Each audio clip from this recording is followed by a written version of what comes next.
coached alongside him. I want to thank Calvin Manassian and his clubhouse staff for making this our home for 7 months a year. Thanks to the trainers, therapists, doctors, strength and conditioning staff, Rob Smith and his video team, our traveling secretaries, Jonathan Kerber and Mike Shaw, who handle all our needs so we can focus on our jobs. Also, I'd like to thank Ed Mangan and his staff for all the hard work that they did all those years to keeping that field ready. I was blessed to work alongside some of baseball's best development men for years. Dayton Moore, Bobby Dews, Jim Beecham, Glenn Hubbard, Rick Albert, Randy Engel, Rocket Wheeler, Clarence Jones, and these are just some of the many great men that this organization has employed to develop our talent. Our longtime scouts, Braves Hall of Famer Paul Snyder, Brian Bridges, and Roy Clark. And John Sherholtz. John, you did a great job of making our minor leagues a priority for all these years, and for that we thank you. I also want to thank Mike Dunn for all that he has been to me and my family over the years. He's been an unbelievable friend. To all the players and coaches that I've had the privilege of working with, you all are the reason I'm here tonight. And a very sincere thank you to Walt Weiss. He was at my side for the last 8 seasons. His experience, insight, and steady presence meant a great deal to me. He was a great partner in the dugout. And now Walt, his staff, and players are doing a great job in their quest to bring another championship to Atlanta.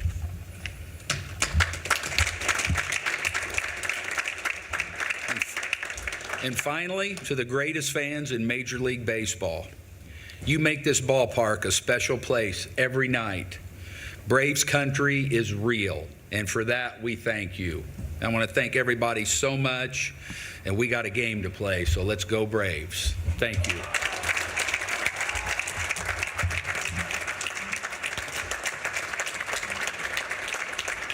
Ladies and gentlemen, let's hear it one more time for the newest members of the Braves Hall of Fame, Brian Snitker.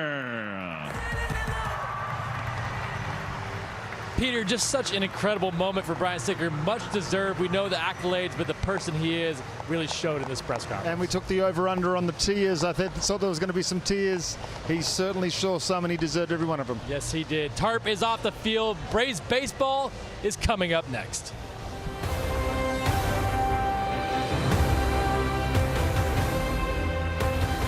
Visit Eagles.com.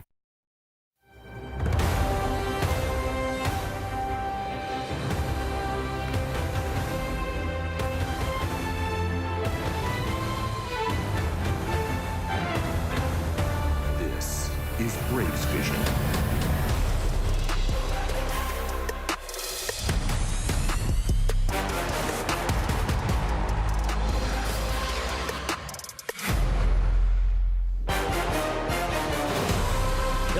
Baseball is brought to you by Truist.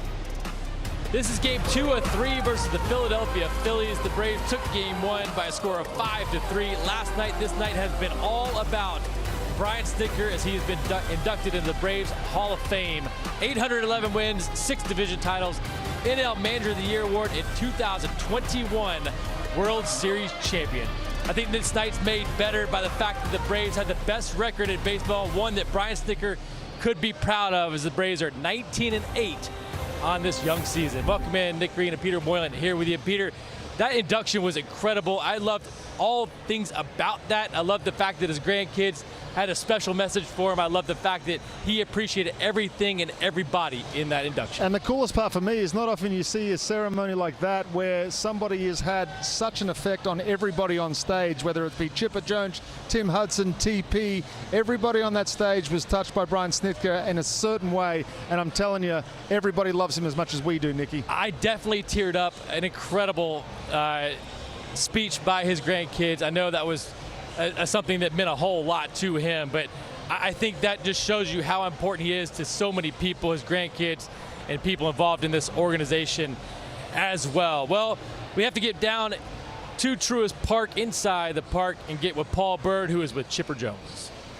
Thanks so much, guys. Here with Chipper Jones, who, this guy can talk a little bit. I love your speech up there. For those that didn't see it, tell me about Brian Snitker and Ronnie.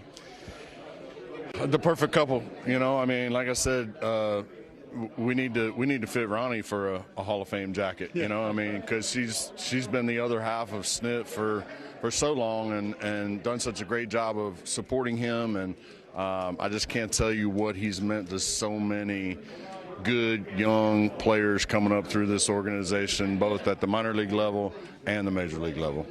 You said you grew up in the South. You didn't want to play for any other organization. You stayed with the Braves. I know you're in the Hall of Fame, but was it special to see your name in Monument Garden and getting this jacket? It always is. Whenever you get the opportunity to stand with the elite of such a great organization, there's no prouder moment. That's the greatest thing ever, and that's why I said, you know, Snit's probably as deserving as anyone to have a Hall of Fame jacket, going to have a Hall of Fame plaque, being the Braves Hall of Fame, because of the amount of service and devoted loyalty that he's given it for the last 50 years. I want to say thank you for helping Dom Smith and others. Tim Hires and you have tag team a lot of guys down there. We're off to a good start. Can we get excited? Yes, and any chance I get to help these guys. See, I'm catching a lot of guff because I'm talking to you and I'm supposed to be over there. We'll let you go. Thank you, buddy. For those that can't hear or see it, they're chanting Larry. Guys, back to you. You can't get away from Paul Bird. Well, let's get you up to the booth. Then C.J. Nitkowski, Bryce Elder on the mound for the 6th start of the year. It's time for Braves baseball. Greeny, it certainly is, and I am now pleased to be joined on my left. Jeff Francoeur made it back. Brandon Gaudin absolutely crushed it in that induction ceremony. I just led block all the way back. Yeah, I figured as much. You guys did a great job, and that is why you're in the Georgia High School Hall of Fame. Who knew? We're going to have baseball, guys. Yeah, I know. You love rain delays, but look how beautiful the field looks. And it's a big day, and it's City Connect Saturday on top of it. So we maybe started a little bit later, but it is going to be a great night here at Truist. Just so special to have Brian Snitker honored in that way, even if it was unconventional. But now it is time for baseball, folks. Let's get you the lineup presented by Racetrack for the Philadelphia Phillies, who come in surprisingly with the worst record in baseball at 8-18.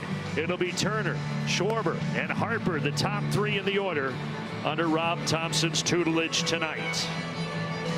And on the mound, Big Texas, the double nickel, Bryce Elder making his 6th start of the season. How about how good Bryce Elder has been here? Look at those numbers, 3-1 with that sparkling 1.50 ERA.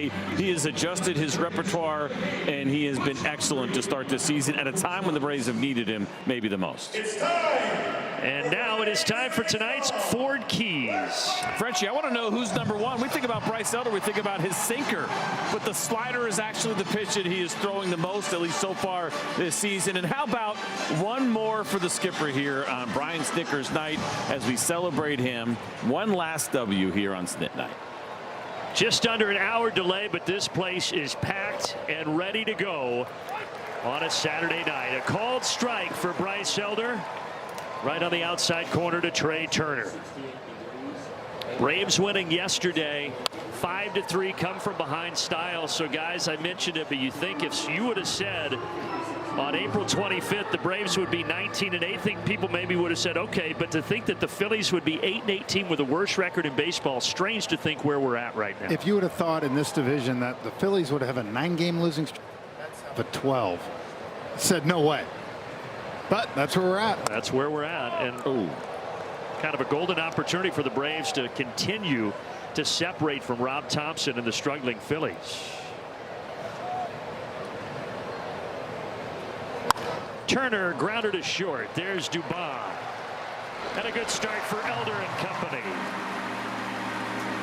Let's see the rest of the defense behind Bryce Elder, brought to you by Racetrack. Eli White getting the start in center. Michael Harris is DHing, but they're trying to be careful with that quad. And there's the infield, and Drake Baldwin, the battery mate for Bryce Elder. Well, Michael Harris yesterday doing his best. Kirk Gibson coming out with the bad quad in a big spot and got a huge hit. That was awesome. Yeah, that was in the 6th inning with the Braves down by a run. He drove in 2, and everything turned from there. And Schwarber turns on this, but thankfully he is ahead of it.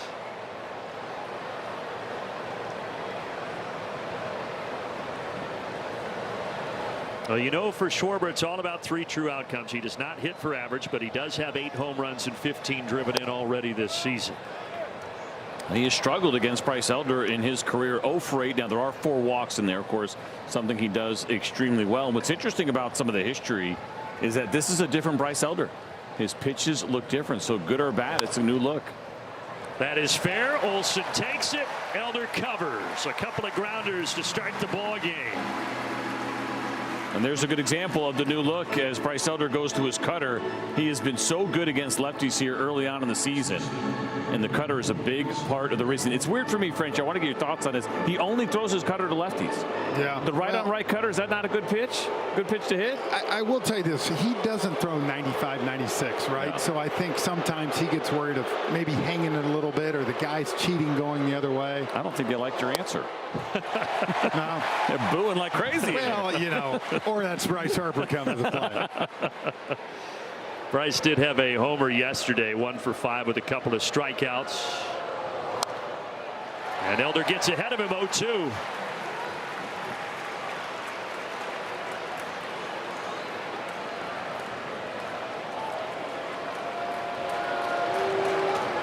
Elder looking for a 1-2-3 first. Upstairs at 94. He might have heard you say he doesn't throw 95 either. Yeah, trying to get going. Hey, Bryce, just stick right where you're at. It's worked.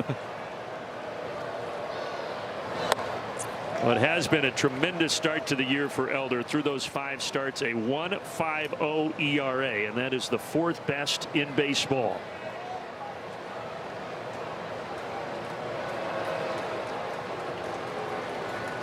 Two down, 2-2 pitch. So from 0-2 to 3-2 here on Harper. I think you're right. He's trying to hit 95. He's overthrown those last 2 fastballs for sure, right? A couple of 94s, now the 93-mile-an-hour sinker. That's not his game, trying to overpower hitters. And he drops a slider in there. Harper stays away from it. 2-out walk.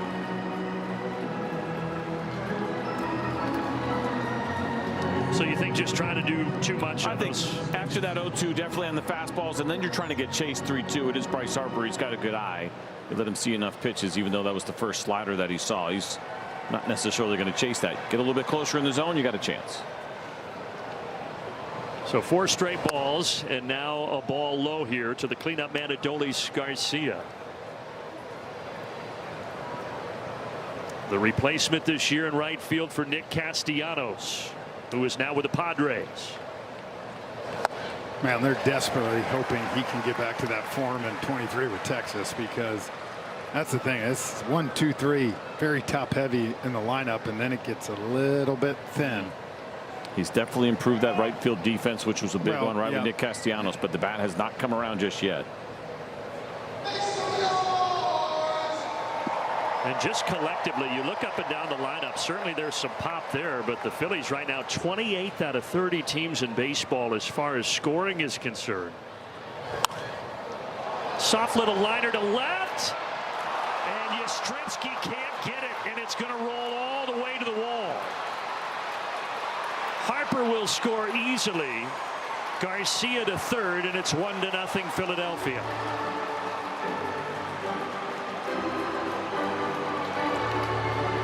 Yeah, the first rule in the outfield, especially with 2 outs, CJ, is if you're going to dive, you got to find a way to keep that ball in front of you.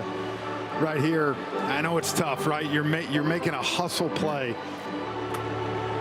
If you play that on the hop, it's first and second, maybe first and third, but It looked like he committed to the angle, right? Once you commit to the angle, there's no getting around it, right? yeah. It's always dangerous, too, when the ball's going in the corner and you dive. You're going in the gap, center fielder's backing you up. When you go like that, you know you're on your own. You're on an island. Now you got Garcia 90 feet away, and Brandon Marsh, the hitter.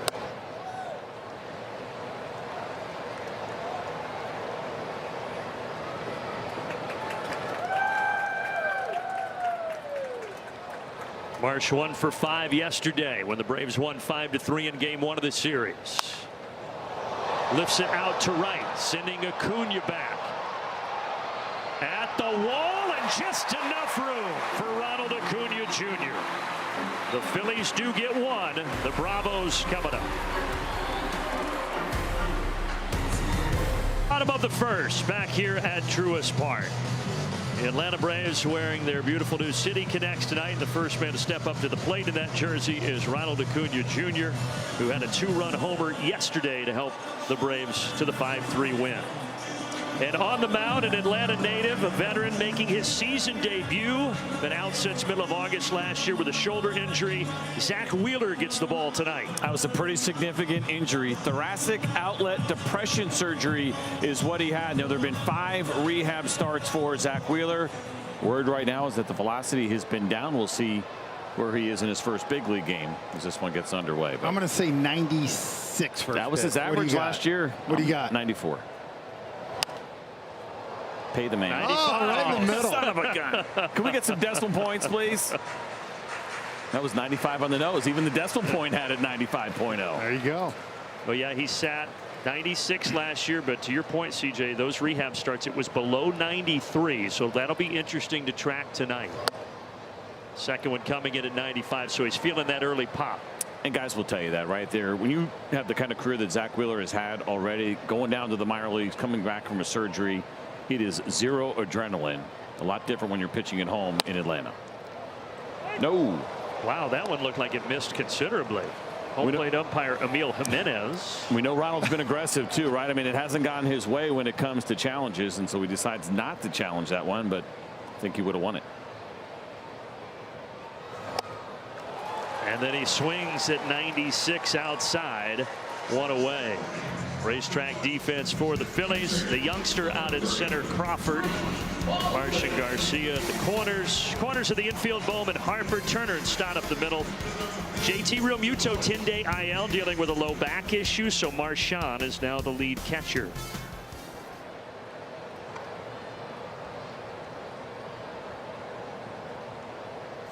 So, CJ, you've got a guy now starting his 12th big league season. He's an ace. Everybody knows Zach Wheeler. But when you're returning from what he's coming back from, what else are you watching tonight? So you're watching the velo, obviously, first because of what we had heard. And then it's going to be the feel for the secondary pitches, right? Can he still throw those secondary pitches well? He's got the sweeper, the curveball, the split, even a cutter.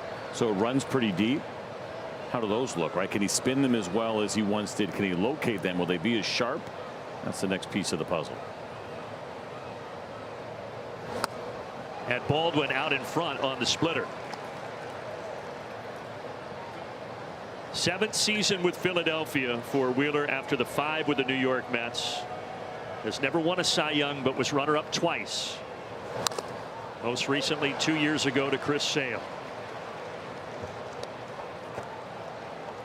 He was getting close with that season cut short last year, I think, for Zach Wheeler. Very much like Chris Sale, right? Always kind of in the conversation, never able to cross the finish line. Looked like maybe he was on his way, and then he gets the injury, and he's going to be chasing it once again.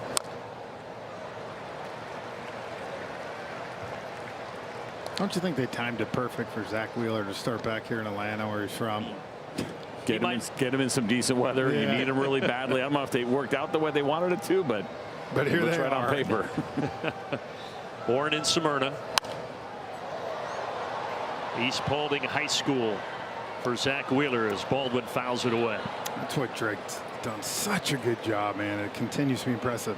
Just even those spoiling those pitches, right? Forcing him to continue to throw. He never gets out in front of the ball. Stays behind it as good as any young hitter in the game right now. They went fishing there on the curveball, and Wheeler back in the rotation and gets back-to-back strikeouts. I think Rob Thompson's like, all right, this is what I've been waiting for. Probably feels a lot better for him, right? You score one in the top of the first, and then you have your ace on the mound, and so far so good. Zach Wheeler looks pretty sharp. And because we mentioned the struggles offensively, but their rotation ERA is also 3rd worst in baseball, 5.68. Everybody really has struggled with the exception of Christopher Sanchez. And so getting Wheeler back for Philadelphia, certainly a huge thing here in late April.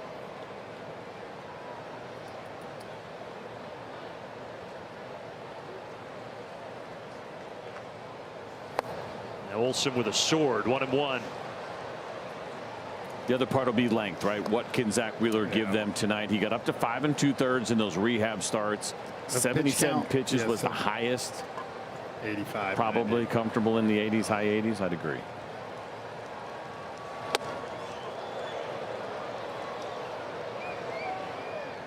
You never know when you're on a 9-game losing streak. That might be a little different.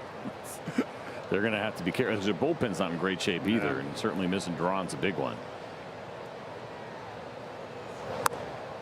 I'm not sure it is possible to be touching less of the pitching rubber than Zach Wheeler when he pitches.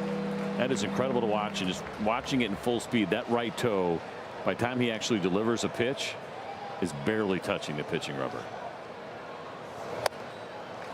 3-2, tries to strike out the side.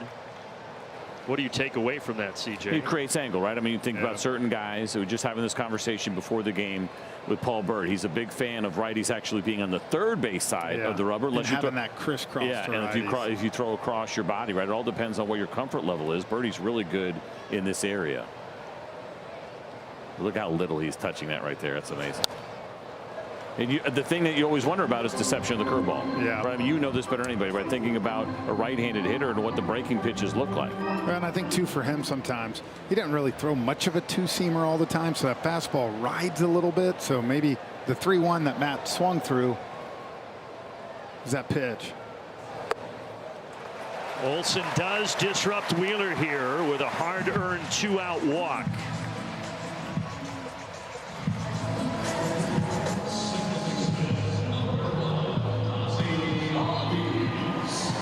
Ozzie hitting cleanup tonight for the Braves.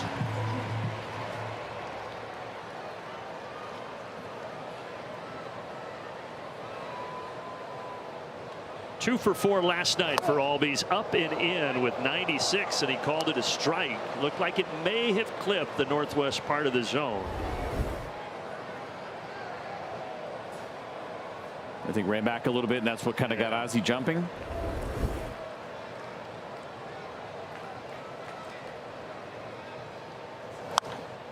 Skied. Bohm calling for it. And back in fair play, he's got it. After 1-0 Phillies.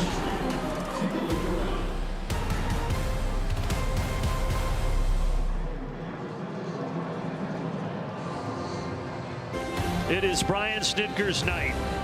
The great Snit, 5 decades in this organization. Of course, the 2021 World Series title. And he called it quits, retiring at the end of last year. But tonight, he is rightfully inducted into the Braves Hall of Fame. That ceremony taking place just before first pitch. And he's trying to make it up here to us, but so many people stopping him that hopefully he'll get up here at some point in the second inning. The life of a Hall of Famer, I guess that's the way it goes. And he's just stepping into the booth. We'll give him a second to get over here. As Elder deals to Bryson Stott to start the second inning. That new jacket's looking slick. Sorry about that. Nice. The headset is on. He is here. Let's see that crest. I know, it's pretty cool. Hey, congratulations. Thank you. Thank you. How does it feel? Feels really good. I mean, I'm honored and kind of humbled to be amongst those guys that were on that stage. I've known them all as friends for a long, long time, and it's a real honor, obviously. And like I say, I'm very humbled and blessed. Well, so many people, and Frenchie, everyone that spoke, pointed out how much of a family man you are. And I know to have Ronnie, the grandkids, and your kids by your side tonight, I know that made it extra special. It was very special. I mean, it's because that's what it's all about. Like I said, it was, you know, they did tell me that you need to have some to retire to, not from. And I'm not kidding when I said I'm retiring to these guys. And I missed everything that Aaron and Troy did. And I said a long time ago, I'm not missing everything that these guys do. And they still said really nice things about you, right? So they did. They were great. So as far, I mean, we all go through it. I think everybody in this business goes through it, right? The guilt of missing the family time. But at the end of the day, they understand it. We all find a way to make it work. It had to be rewarding. It's very much so. Very much so. And you know, just like I'd leave home in February and come home in September. You know, and that's tough. And Ronnie was a champ, and unbelievable how she kept on. She had a job back then too. That she was working at Shepherd Spinal Center, and you know, Aaron's cheering, Troy's playing all the sports. You know, so it's, again, it wouldn't be without them. I'm not sitting here with you guys. How great was that video with the Grand Boys? That was awesome. Was that not awesome? They were. Mike, I couldn't. Right now, when we left, I said Hank was still at the podium, wanting to speak to the microphone. He's ready. Yeah. No, they did a great job, and I said the other day, Luke looked at me and he goes, "Grandpa, I'm glad you're here to be able to watch us play," and that kind of validated my decision. So. It's awesome. Snit, I'm sure you've been asked this a number of times, but when you think about 50 years in the organization, if you could rewind the clock to 5 decades ago and someone would have showed you a video of how all this was going to play out, would you have ever believed it? No, not at all. I'm, you know, Bob Didier signed me as a free agent at a University of New Orleans, and I was just, you know, I was young and you know, thinking about going back to school, and then I just, you know, I was living in the moment pretty much. So I didn't have the foresight to look ahead. When you talk about living in the moment, you're also doing that while you're playing, while you're coaching, while you're managing. The reflection, I imagine, once this decision made has probably been plentiful for you. Yeah, no, it has, and it's been great. And you know, I've enjoyed watching the club. They're playing great, doing. Hey, we're going to keep you, by the way, so put a pin in that. That TV pro right there. TV pro. Look at you. He gets it already. Or the Hall of Famer in the bottom of the second. Brian Snitker inducted into the Braves Hall of Fame today. 42nd member of that elite group to go into this club. This was the ceremony because of the rain. We held this portion inside, but everybody in the ballpark still got to watch on the screen. And Gretchen was sharing with me, Snit, that Walt Weiss, who you said great things about in your speech, he sat in the dugout and he watched every minute of that induction. Yeah, well, I'm glad he did, because I meant every word of it. He is, you know, the time that we've had together and the friendship that we've cultivated has been awesome, because there's not a better man in the world than Walt Weiss. So let's talk plaque a little bit. This is pretty awesome and amazing. And I was wondering, as I'm looking at it, thinking, well, of course, they're going to go full goatee, thinking about the best time period. If you get to pick your favorite facial hair, like, we know what a lot of fans think. We know what Tim Hudson thinks. He's already talked about it. He loved the old school stash. Is this where you would have went? Yeah, this is great. I mean, I'm good with anything, and I'm probably going to, I was just thinking about maybe going back to the stash, too. Yeah, what do you think? Get one made for everybody in the family so they can put it in their kitchen, maybe right over the stove? In the Greenville locker room with his stash and punching a Coke machine. That's how I remember doing Snitker. What did that Coke machine do to you, Snit? Oh, it broke his hand. Broke my hand. And I had to travel to Mobile, and that thing was throbbing like you don't know. And I went deep sea fishing or in the Gulf, and you try to roll up, you know, reel that thing in after they say, well, I count to 25, and then I'm thinking my hand's killing me. Then I give it back and I got it x-rayed, and the doctor's like, yeah, you broke it. Hey, I know obviously Hank Aaron no longer with us, but for those who haven't heard kind of your connection to him way back when you were getting into this organization and him hiring you, just take the folks through how that played out. Well, I mean, Hank was the farm director when I signed, and that was pretty surreal in itself. And we were at DeKalb College, junior college at the time, and we were working out. And I remember seeing Hank walking around the field. I mean, and that was just surreal to think that, you know, he was the home run king, was our boss. And then, you know, I got to AA, and I think I had a good mirror. I was like, well, I'm playing with all these guys from all over the world, and I'm like, whoa, you know, I don't know that I stack up. And I was fortunate. He offered me a coaching job. I stayed there on through batting practice, helped out the manager. Then he called me one time, and I went to the rookie league in Bradenton. I was a pitching coach. And then I went back and played, because they got catchers hurt in Durham. So I was off like 3 weeks, and I went back and spent a week there playing. Wow. So, yeah, and then Hank became a really good friend to me. Hank did. You know, so I'm eternally grateful to him. Snit, before we let you go. That's right. We got all kinds a of gifts. little present for you, man. Look at that. That is amazing. See that? Tell Ronnie every one of your players. This can go in the bedroom. It's a nice piece. Exactly. We love Thank you. Congrats, guys. Thank you so much. Enjoy the grandkids. Thank you.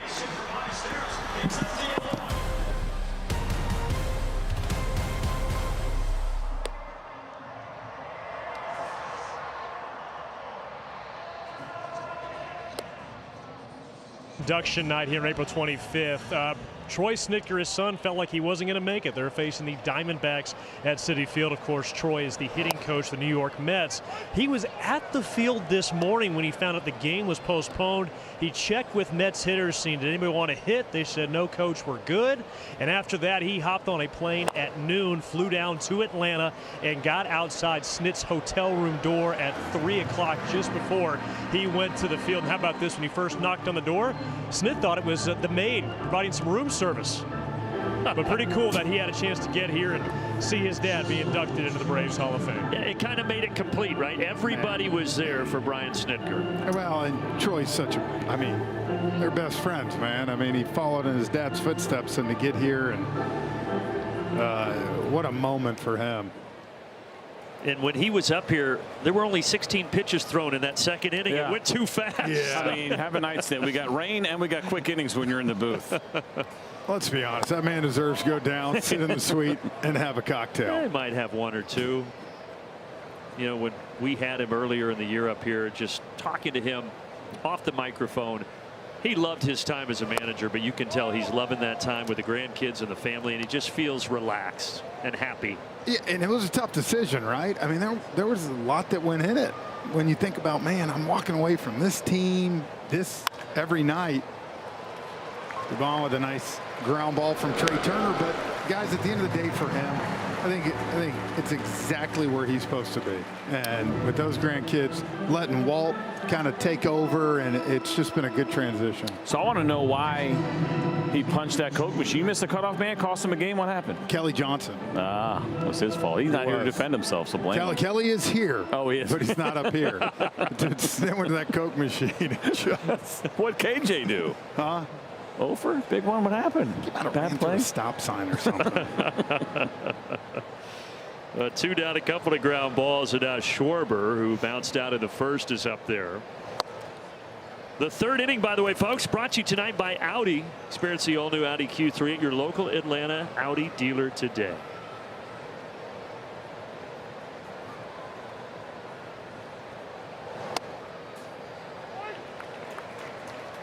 Mil Jimenez back there behind home plate. He's given a couple of strikes outside the zone tonight. Yeah, so he has been pretty wide, usually against right-handed hitters. He kind of sits in the middle as far as ranks go for your average umpire.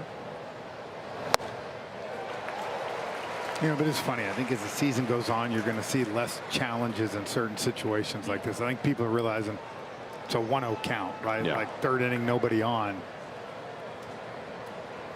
I think we talked about this maybe even opening day, but we were saying you have to have one in the 7th or 8th. Yeah, got You're to. going through for your catcher on a big play or something. Or even, listen, Darren O'Day and I were just having this conversation today, too, like the 9th inning, close games, like you'd like to have one in your back pocket.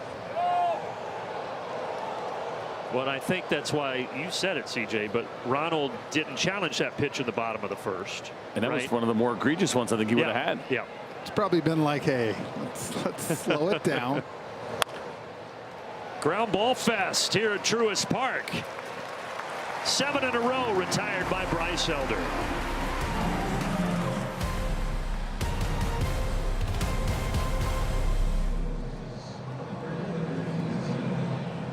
Third inning is brought to you by Audi. Experience the all-new Audi Q3 at your local Atlanta Audi dealer. Brandon, CJ, Frenchie, Birdie, and Wiley, who I'm out. I can't believe what I just saw. In between innings was on the video board doing this. Wow. Lean with it, rock with it, street cred gone. Was there really any prior street cred? Broken bat for Yaz. Everybody's just rolling over here so far tonight. It's like they're trying to get this game back on schedule. Here it was.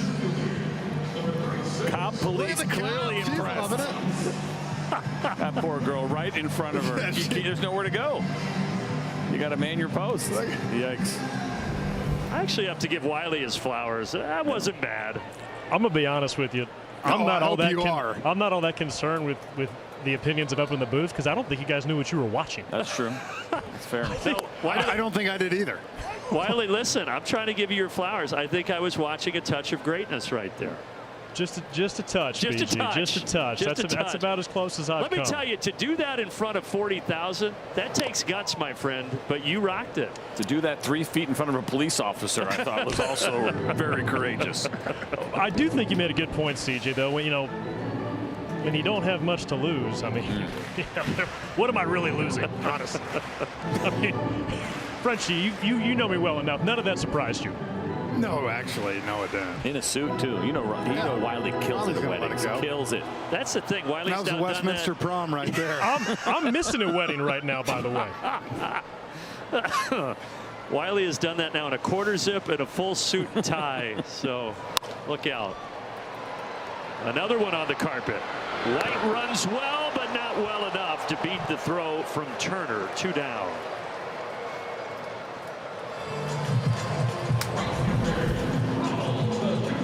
We know they've had their issues defensively, and Trey Turner does a nice job in getting this out in time and to Bryce Harper in the air. Right, you throw one of those lower hops, he's going to beat it. A lot closer though.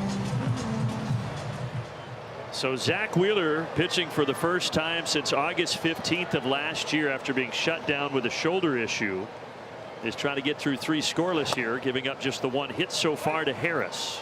I saw a video of he gave up a bomb to dead center in one of his rehab assignments. Think that guy's watching the game going, why am I not in the show? I'm ready for that. Acuna struck out in the first. Did you ever get a rehab guy on your way up before you ever got to the big league? Did you ever see one? Vasquez. All right, that's a good one. Yeah. A good career. Did you get a knock? I did, yeah. That's what we all. I think we put like 4 runs, and then little we find out it was like his first start in a year. All counts the same. He's a big leaguer. CJ, did you face any good hitters coming up? Oh, that's a great question. I don't remember. I probably should have thought that through. Yeah, I mean, you're talking, in the late 1900s when I was playing those games. Back in the Bean Eater days, yeah. 2-2. I'm telling you, this fastball, even though you're seeing 94, 95, it's got such life to it, and it rides. You can see Ronald just beating him to the spot right there. Ronald's second homer of the season yesterday. But 0 for 2 tonight with a pair of strikeouts, and Zach Wheeler in his return to the mound is rolling through 3.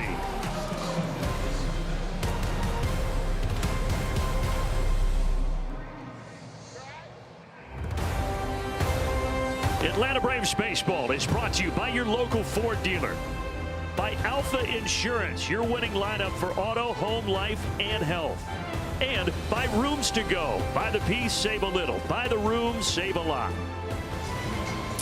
Welcome back into Truist here, where the Philadelphia Phillies are leading the Atlanta Braves by a score of 1-0. Take a look at this here, our Toyota trend for the night, and what Bryce Elder has done against lefties coming into this one. Absolute domination here up to this point with just that 127 batting average against. Now, the righties, he's only faced 37 of them this year. That's been the other part of it, is that they've kept the righties out of the lineup against Bryce Elder. And that average is going to drop a little bit more. Yastrzemski makes the catch, and Harper flies out to left.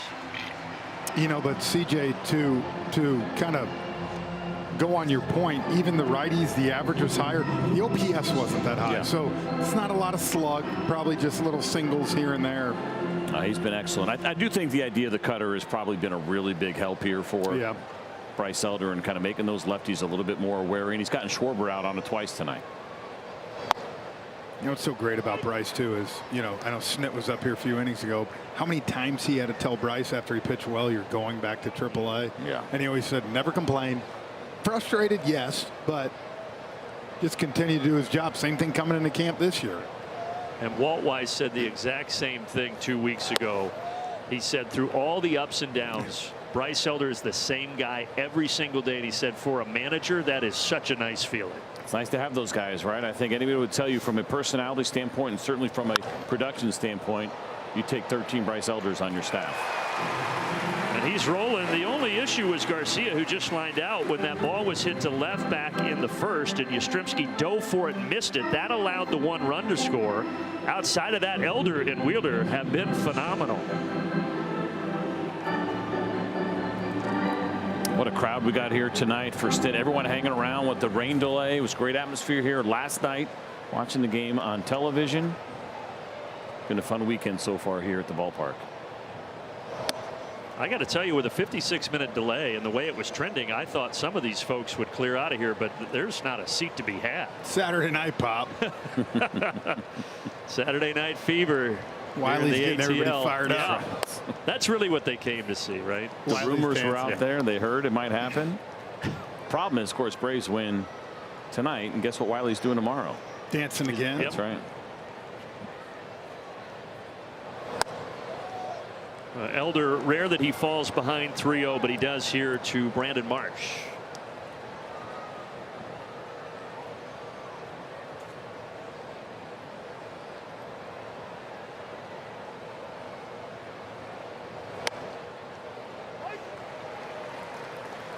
In my peripheral, I keep thinking that there's thunder since it already rained, because of that crane that is up above the scoreboard out in center field. It's blinking, and you're watching the game, and I see it. I was like, oh, was there thunder? No. It's up the middle, 2-out single for Brandon Marsh. Bryce Elder had retired 9 in a row before that. To be honest, I'm surprised.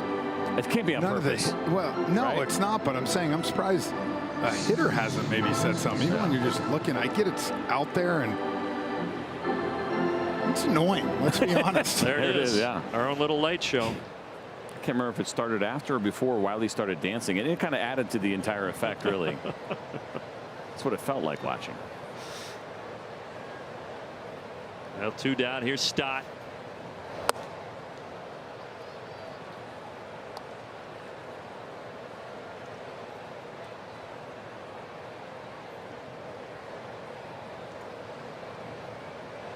We showed you those splits, and you take a look at the lineup here tonight. You only have 3 straight righties that are in there, so that means 6 lefties for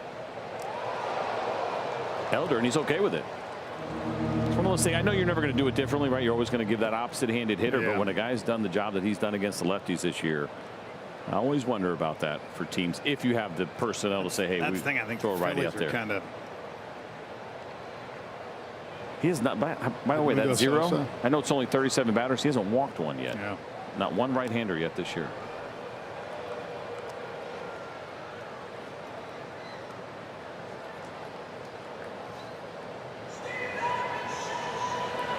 And the way that the Braves have oriented the rotation, Elder stays on regular rest tonight, which is his strong preference.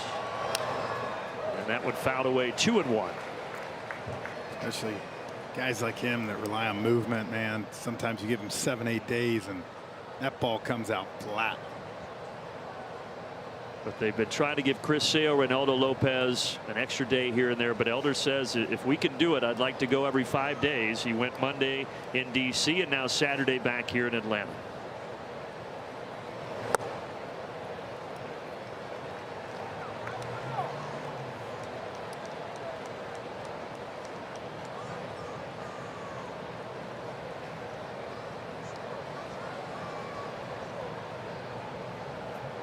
One to Stott. Awkwardly off the end of the bat. 3-2 full count. So to your conversation and to your point, take a look at Bryce Elder and by days rest. It's not because he feels better. The numbers have been there. Regular rest for him, that's 4 days. Best ERA of his career, best opponent's batting average. You get to regular, or shoot me an extra day of 5. Numbers go up, give him more than 5, and they just continue to climb. And so he is a guy that is much more comfortable. High in the air, down the line.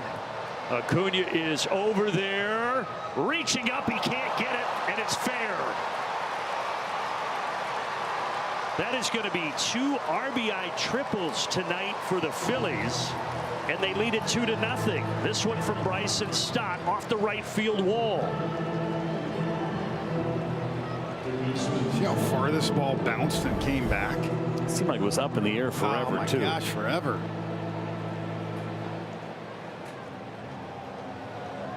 I always wonder, too, just how much, if any, wind is there that affects it, right? Ronald's not going to have a chance to get it as it's probably a couple of feet, maybe a foot or so above the padding onto the brick wall. I mean, it feels like that's a fly ball most of the time, but it just kind of kept going.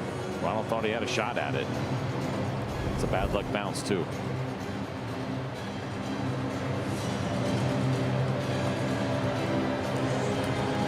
So 2 RBI triples, and both rallies started after the first 2 were retired in both of those innings, in the first and now here in the fourth.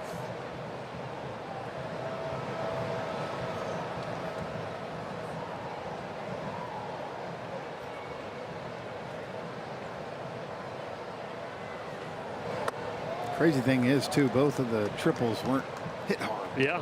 One just floated under Yaz in left field, and that one just was high enough and kept going. And today is game 27 for the Phillies. In their first 26 games, they had 2 triples. And now they've got 2 in 4 innings tonight. Go figure. Dubon makes the play.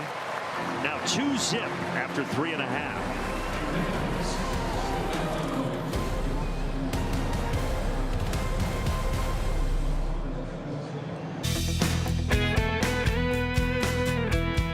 He's a close friend, and very grateful for him bringing me back over here to put me back in the Braves uniform. That was a big day for me when I got hired, and I felt like the time that we were here together, our personalities meshed very well. He'll be a sounding board for me, a wealth of experience to draw from.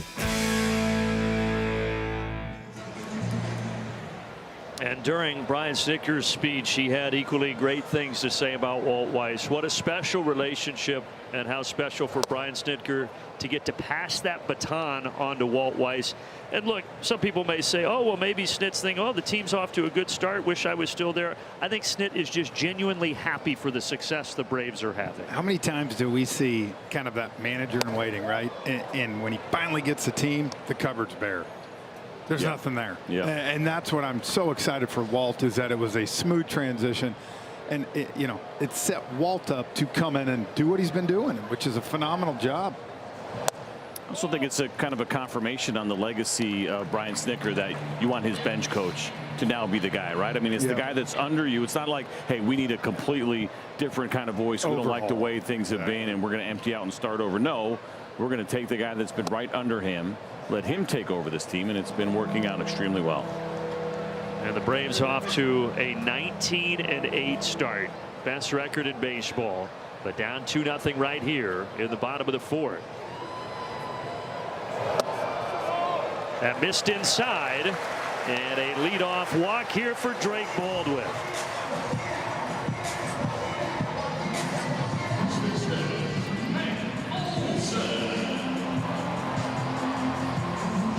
The other thing about the adrenaline that Zach Wheeler's going to have here tonight from only pitching those minor league games, that can exhaust you a little bit, right? Big adrenaline games, even though for him, it's obviously his first of the year. You may see a little bit of fatigue earlier than you might expect. You don't think he had that adrenaline in Lehigh Valley? No. How about in Reading when it was like freezing cold? Iron That's fun. Yeah. I think the post-game spread's a little different tonight, too.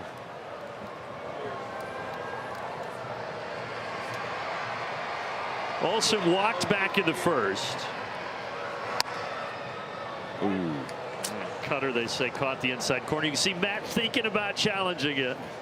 He hasn't had a great run either. He's just kind of been so-so. Guys, like, as far as trying to get the challenges right, I think are still figuring out. There's been some frustration early on when you don't get it done, and now it's turning into hesitation. Well, you talk about emotional challenges too. I think that's what hitters have to stay away from, right? They get mad or they don't think. Everybody was all worried about those pitchers being over emotional, and here come those bats.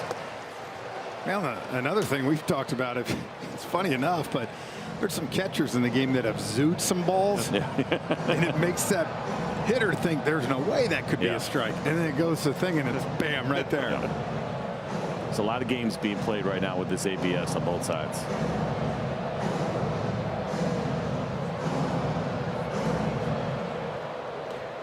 That shot never gets old right there. I love that. Especially with a packed house here on a Saturday night. 1-2. Olsen drills it, but it's foul. Straighten it out, Matty. Boy, that kid went hard after that ball. Hustle right there. Did he get that? No, he didn't even get it. No, there's the other kid right there. He said, I'm so close. I can liberate. That guy. Look at that. An athletic. Oh, gosh. Don't rub it. He's playing it off, but that hurt. Man. Close, but it missed.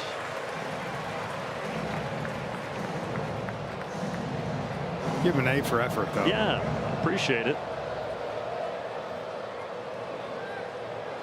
Braves so far just the one hit off of Wheeler.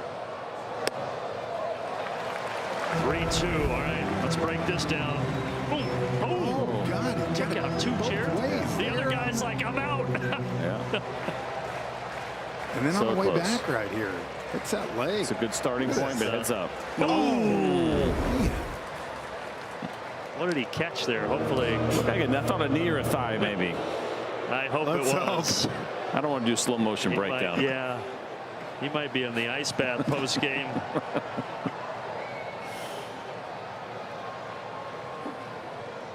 Wheeler payoff. He walked another one. Braves have something brewing in the fourth. That's such a great at bat, guys. When you face Zach Wheeler because of that ride, you tend to get a lot of swings. I don't know what the heck he's challenging here. That challenge came late, did it not? I don't care. It's way high. Look at that thing. It's powered by T-Mobile, and it goes the Braves' way. The Phillies have just one left now. I'm glad he allowed him to challenge. That is a brutal challenge in that spot. Tells how you really cow. feel. Now you're supposed to get that quick 2 seconds. Felt like more than that, but at any rate. Is that a thing where you get Zach Wheeler on the mound and as a catcher you're trying to? He might be more irritated by it now, though. Like, come on, dude, it wasn't even close. Now we're down to 1. Ozzie comes up swinging at the splitter.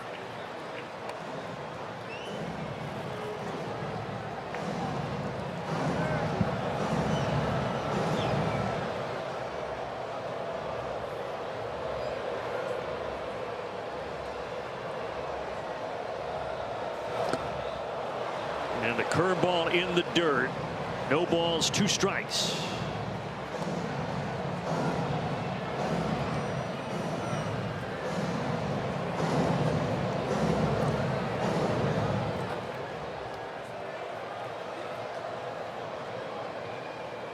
Three strikeouts tonight for Wheeler, looking for a 4th.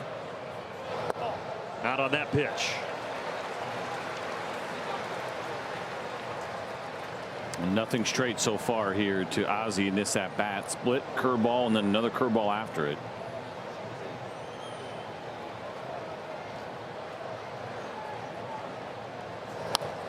That 1-2 fouled away. There's 94 on the 4-seamer.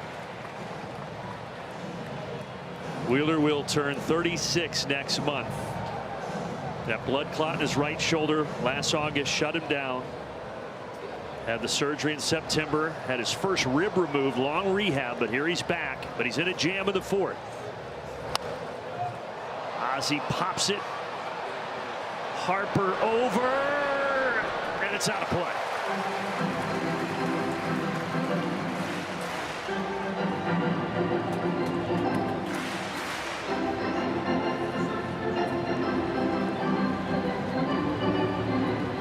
So I say that about the off speed, then he goes back-to-back fastballs, both at 94 miles an hour. Think about trying to speed up a bat, and again, it's a deep repertoire of secondary offerings that he can spin, and this is where Zach Wheeler can get real tough. His 18th pitch this inning, and still nobody out. Good eye. That's a tough one to lay off, isn't it? I mean, think about that. You talk about, you lived it, speeding up the bat. You're late on fastballs. You get going earlier, and it's almost impossible to stop. Yeah.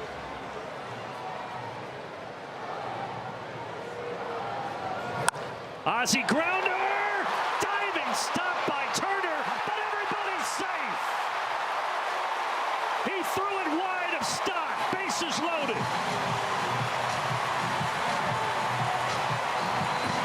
Well, that was a great stop, but a tough play right here. You can see just throws it across, and Stott was set up kind of for the throw here and had to take his glove. I thought he was just going to eat it at that point, and you're thinking, okay, he saved a run, you'll take it, but he nearly got an out of it. Pitching coach Caleb Cotham to the mound as Michael Harris strolls to the plate. And Michael is our Georgia Natural Gas Greener Life Impact Player tonight. Look at these numbers and the tear that the Braves center fielder has been on. Now he's DHing tonight because of the quad, but CJ, just incredible numbers. We joked about him not wanting to come off the road after the Monster Road trip, but it's actually been more than that for Michael. He's done a really nice job. Pitches inside the zone, attacking. The exit velocity has been off the charts. The chase has been in a pretty good place for him. We know he's always going to chase. It's never going to be an elite level, but it's gotten better, and he has been making pitchers pay. It's going back opposite field again, man. Just the home run. Last night, DC, night before, yep. Oh, the at bat last time shooting it. When Michael goes foul pole to foul pole, man, that is when he's so strong. Look at all those hard hit balls, the barrel percentage, everything going right for Harris. Huge spot here in the fourth.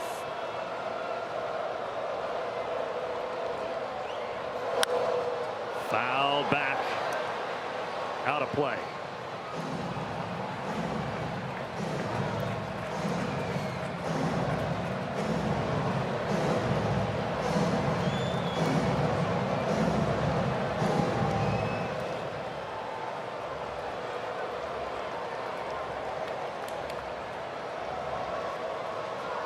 Got to protect. 0-2. Bounces the curveball foul. A little bit too close to the strike zone, I think, for Zach Wheeler, right? You talked about it, 0-2, and try to open things up here a little bit. And he nearly did Michael a favor, especially left-handed hitter, ball kind of breaking down and in towards you, and probably right at the bottom of the zone. He had the huge pinch hit 2 RBI double yesterday. Braves looking for him here in the fourth. He hits it out to right center. Back at the track, at the wall, and it is caught out there by Garcia. But the Braves do get on the board as Baldwin trots home to make it 2-1.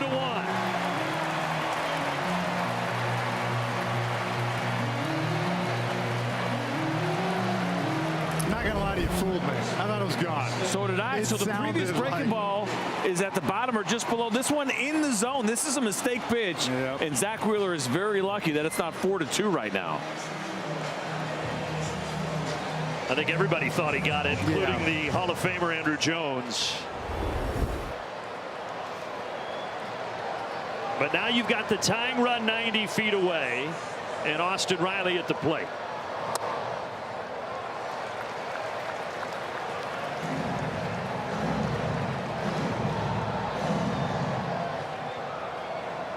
In the second, he bounced into a 5-4-3 double play. 0 for 1 tonight.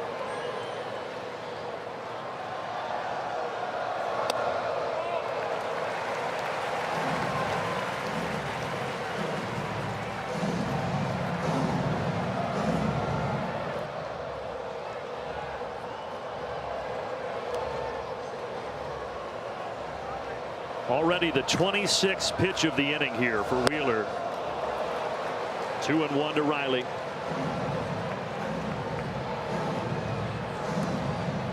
Listen right now, high.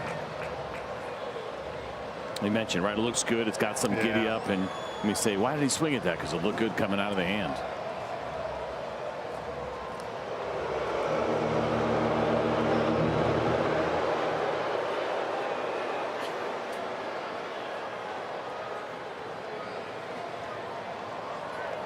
Phillies got up 2-0. They come in here tonight on a 10-game skid, their longest since '99. And now the Braves try to tie it here in the fourth.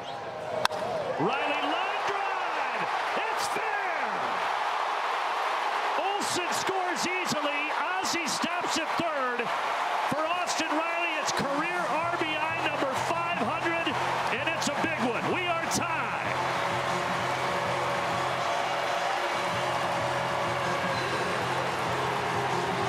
Get it. You get elevated fastball. You go to the two-seamer instead, so it comes down right into the swing path there of Austin Riley, and he was ready for it and turned on it and smoked it at 107.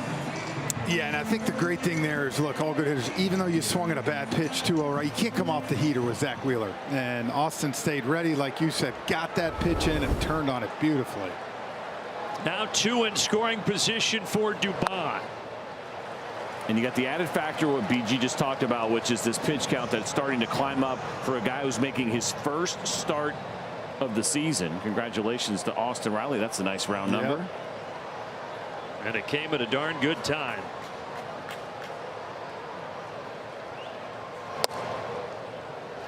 They do have action starting now in that Phillies bullpen here in the bottom of the fourth. Orion Kerkering, the right-hander. And Dubon lines it foul. How many pitches this inning? think that's It's got to be pushing 30 right now. That's what I was going to say. I think it's more of, I know he's getting up in the pitch count, but I think it's the what a stress guess. of this inning. Right at 30. I mean, I went off of BG. Wasn't a shot in the dark. CJ knew it. He's got 5 computers pulled up here. He had to know. It's Command Central. That's fair. I got nothing for that. 100% accurate.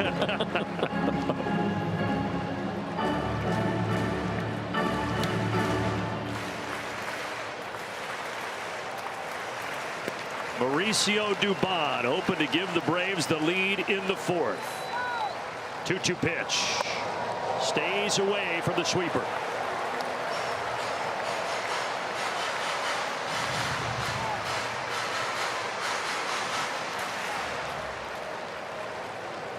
Braves have done this so many times already in 2026, battling from behind. This offense at the top of Major League Baseball. A called strike. Dubon challenges. This is the emotional one we talk about, CJ. Yeah, that's the emotional one right there in the big moment. I think Dubon is going to lose this one. And a tough second out.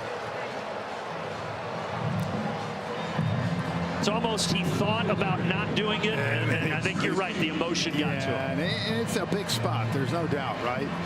Neat ball in play right there is a run, and give Wheeler credit. That had some comeback. It's a nasty pitch. Yeah. And you know Wall wishes he had a shot collar. Yeah. Just push it. No. See what Yastrzemski can do.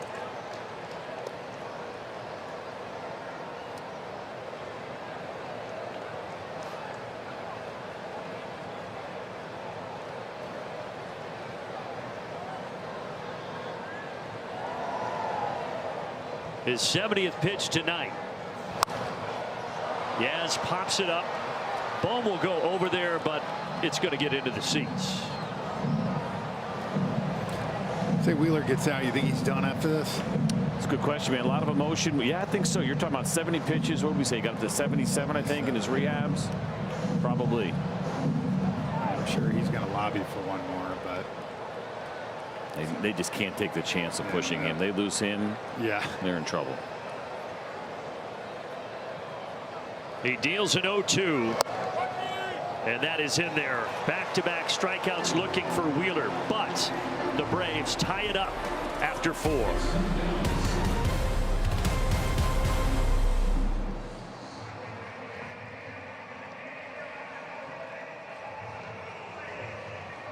Down there with our Kia Field Report. Oh, you got it. How about this Kia Field Report? Walt Weiss, new Braves manager, said he learned about loyalty from Bobby Cox, something this organization is great at. What did he learn from Brian Snitker? He learned patience. He said he never panicked. He always said, let's take it one game at a time. And let's face it, guys, those are 2 pretty good combinations. Yeah, I would say so. I just love the respect that those 2 guys have for each other. No doubt. And again, I mean, studying under him, even though Walt had already been a manager at the big league level, he's talked a lot about what the difference has been this time around, and then to do it from the bench coach position, establish all those relationships. That one was hit hard by Crawford, but Acuna is there. We got a guy there. 1 away. And people wonder, what kind of pop does Jeff Francoeur have around here? He's the kind of guy that can get lights turned off of a crane out in center field. It's gone. Crane done? They turned those lights off because they were bugging Frenchie.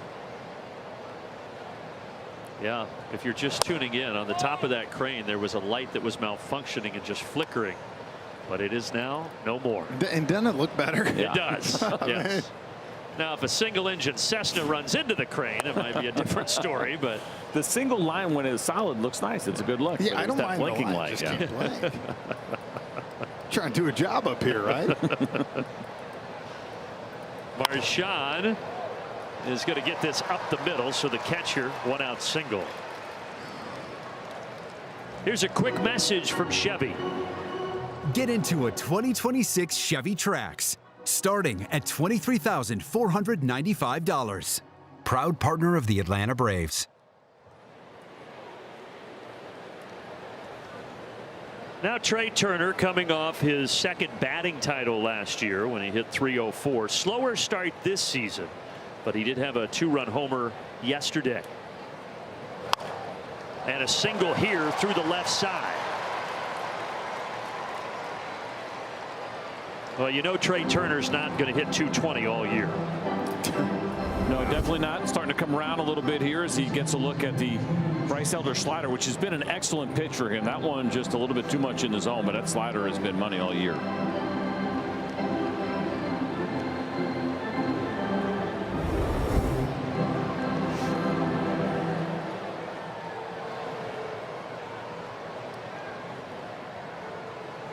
So the Braves get 2 in the bottom of the 4th. Phillies hoping to strike right back here in the 5th. Schwarber to the plate. Schwarber deep to right. Acuna over to grab it on the warning track. Marchand will tag. He's at third. They are at the corners. It's nice of Kyle Schwarber to calm all our nerves after he took that swing. I was like, oh no, but he knew right away he didn't get it. Just a little bit out in front of that slider from Elder. And smart by Ronald too there. I know you want to let that one eat, but the last thing you want to do is let Trey Turner get to second. So threw it in. It's a long ways throw ball.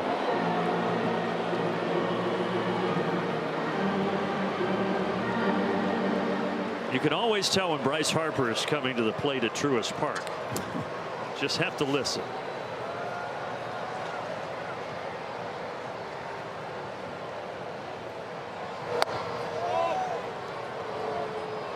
So 2 of the 3 at bats for Schwarber. He gets retired on the cutter.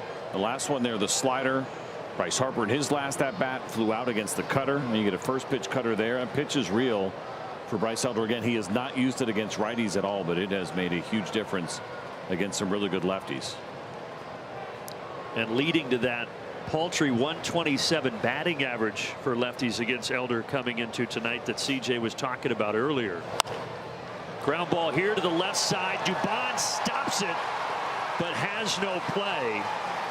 And the Phillies get the lead back here. 3 singles do the damage so far in the 5th. Changeup instead, and not a bad pitch, but Bryce Harper sees all that room on the left side, doesn't try to do too much, and once Dubon has it, there's nothing he can do about it.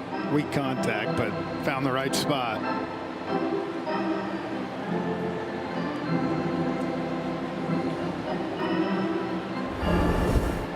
So the Phillies, as we mentioned, a 10-game skid. In their last 8 games, they were 3 for 41 with runners in scoring position. Difference tonight, they have come up big in those spots. All 3 of their runs with 2 outs. And they have the lead back as Garcia bats.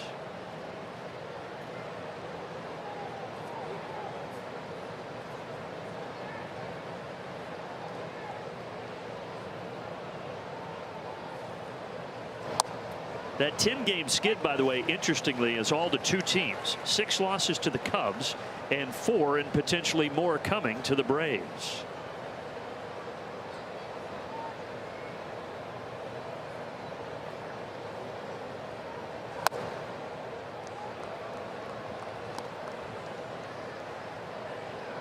So after getting his arms extended in his first 2 at bats against some sliders, you can see Elder trying to crowd him right now with that 2-seamer.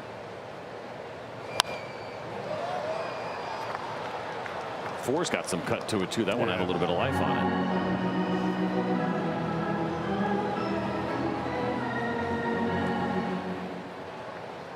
Boy, Garcia just built like a brick house. He's got some guns on. Unbelievable. He's got the long sleeves on tonight, so you can't see him as well. Still fills out the uniform okay. He's a big man. Frenchie mentioned earlier his amazing 2023 winning that World Series with the Texas Rangers, but certainly trailed off a little bit in 24 and 25, and now with the Phillies. Oh, and that one close, and Baldwin's going to challenge. Braves might be out of him after this.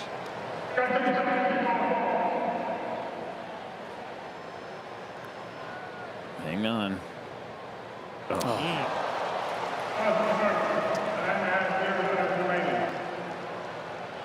Now that's tough. So no more for Atlanta.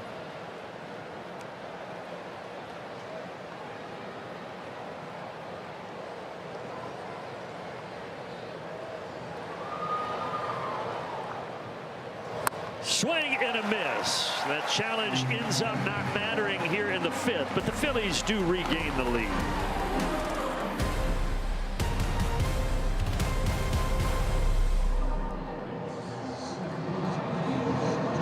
Is back out there, but right now it's time to go below the surface, presented by Georgia Aquarium. How about the Braves offense the last 15? Yeah, it's been a lot of fun to watch. You can see the overall team record has benefited from it, but the runs per game OPS, guys have been locked in, not really missing mistakes, and I'm kind of surprised that Zach Wheeler is back out there here in this 5th inning. I think this is him talking himself into one more inning, and Rob Thompson probably thinking a little bit of what we said.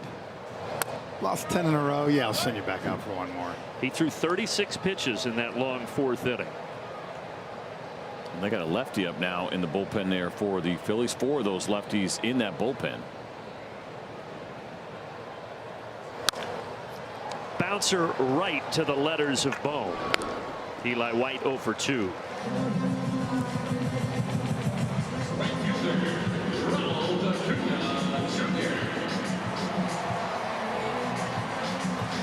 So Tanner Banks loosening, but Wheeler trying to get 2 more outs to at least get through 5 as he faces Acuna.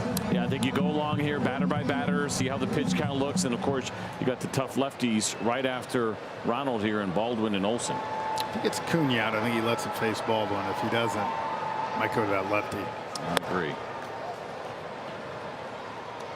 Acuna does have 4 homers against Wheeler when these two have squared off.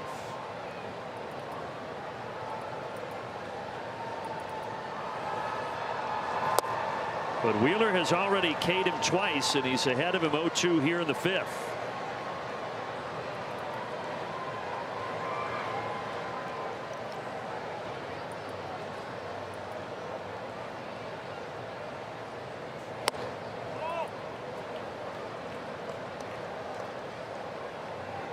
But whatever concerns there were about Wheeler and the velo being down in the minors, that fastball seems to be playing pretty well tonight. Yeah, he's feeling it again. Adrenaline, not quite the same when you're in the minor leagues, but it's a good sign for the Phillies, that is for sure. Acuna to right field. Garcia will take it on the edge of the track. Quick message right here from Zaxby's. Zaxby's giant chicken finger quesadillas. Get them while you can. Who's got the sauce? Zaxby's. So they will let him ride for at least one more as he faces the National League hits leader Drake Baldwin.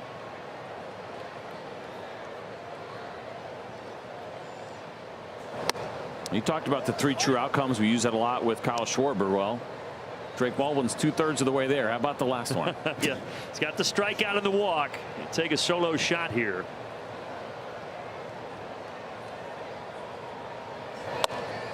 All 7 of Drake's homers this year have been solo shots. Which is crazy. Yeah.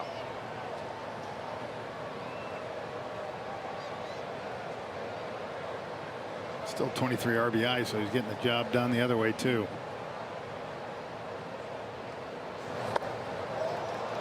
He tried to get you a homer there. Yeah, and I feel like there's been some times we've noticed it a little bit more this year compared to last year, but it's working out where kind of makes that decision he's going to go for it when he's in a hitter's count. But he's covered so much more outside the zone than he was a year ago, and he's been doing it with some damage.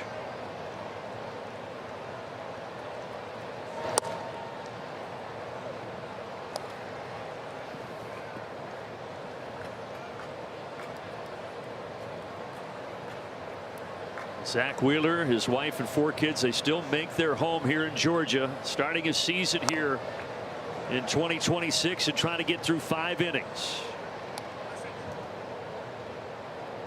I think he owns half of Paulding County. It's been gobbling up acres out there. I've been hearing. Well, he can cash the checks to do it. That's for sure. And he gets Baldwin, and Wheeler does get through 5 in his season debut with the Phillies up 3-2.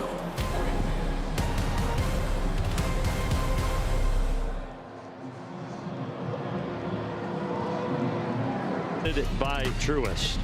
After getting inducted into the Hall of Fame tonight, Brian and Ronnie and the kids and grandkids got to make the walk out to Monument Park there and see his plaque on the wall. Making tonight even more special is it Billy Aaron.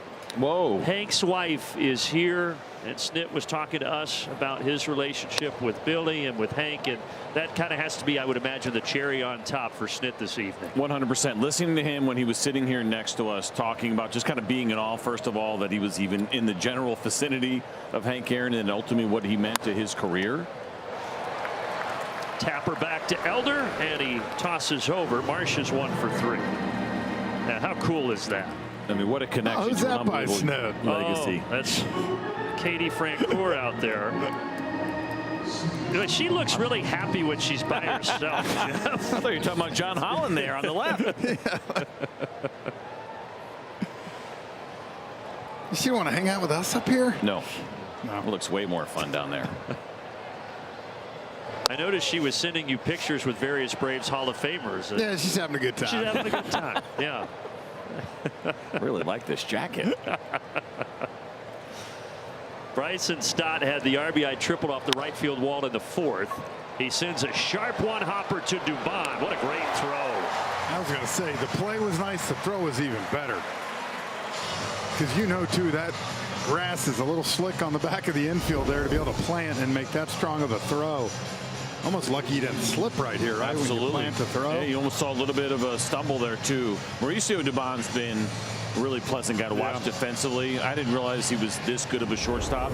And Walt, quite honestly, said the same thing. You get the utility gold glove because you move him around, but he's held the position down really well. And sooner or later, the Braves are going to have some really good problems they have to deal with. We know on the starting pitching side, it's becoming a good problem position player wise. Same thing. Sean Murphy and Ha-Seong Kim are on their way back. I know this. You keep doing what Dubon's doing, you'll find yourself in the lineup somewhere. Yeah, no official timeline, but Murphy, as many of you know, is on his rehab assignment now, getting closer and closer. Ha-Seong Kim is moving in that direction as well. Not on Murph's pace, but not too far behind him if all goes according to plan.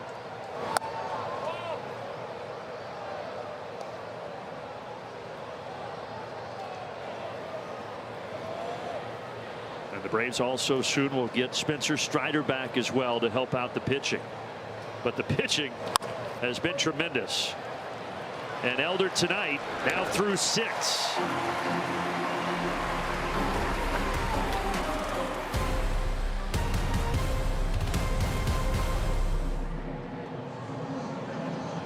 At one price. Xfinity, imagine that. Brian Snitker, the 42nd member of the Braves Hall of Fame, inducted before the ball game tonight. It looked a little different because of the rain. We were in a conference room, but those in the stadium got to watch it on the big board. And what a special night it is. Look at Brandon behind there. He crushed it. That was smooth. Well, I was just trying to stay out of the way, to be honest with you. Frenchie, in all seriousness, I know we joke a lot, but great speech, very heartfelt. Well, I've said numerous times how much that guy's meant to me. And not just me, but so many guys that have played in the minor leagues and big leagues under him. By the way, so liners are going to stay fair. It is. Olsen the other way. Might have a play at second. Safe. You just got that hand in there, CJ. Ooh, a head first slide for Matty O. It's a hustle double. Marsh does a pretty good job in the outfield. He's got a respectable arm, and this one looked like it was on target. But first, you get a nice opposite field piece of hitting here, left on left against the two-seamer. And you're thinking automatic double should be an easy one, but the high bounce helps. Look at it. It ricocheted right back to him, and that left hand in there. A little swing move. Boy, he got the tag right near his face as well. Yeah, it's one of those two when you slide on that dirt. He didn't go very far. By the way, Tanner Banks taking over for Wheeler here. So the lefty comes in, but Matt Olson gets the hit. Now you got Ozzie from the right side. And it's the matchup you want, right? I mean, this is what the Braves lineup can do to you, having Ozzie hit behind Matt Olson. You want to bring a lefty in, whether it's Drake Baldwin, Matt Olson, but then you turn Ozzie around and he seems to have recaptured that right-handed stick. Take a look at the numbers here for Banks. Pretty deep repertoire. I mean, he throws it all at you. Slider, sweeper, four-seamer, two-seamer, changeup, couple of curveballs. Phillies bullpen has been a little better than the rotation, but they have taken their lumps as well with a 4.46 ERA. That's 18th in baseball. Nowhere near 1-2 to Ozzie.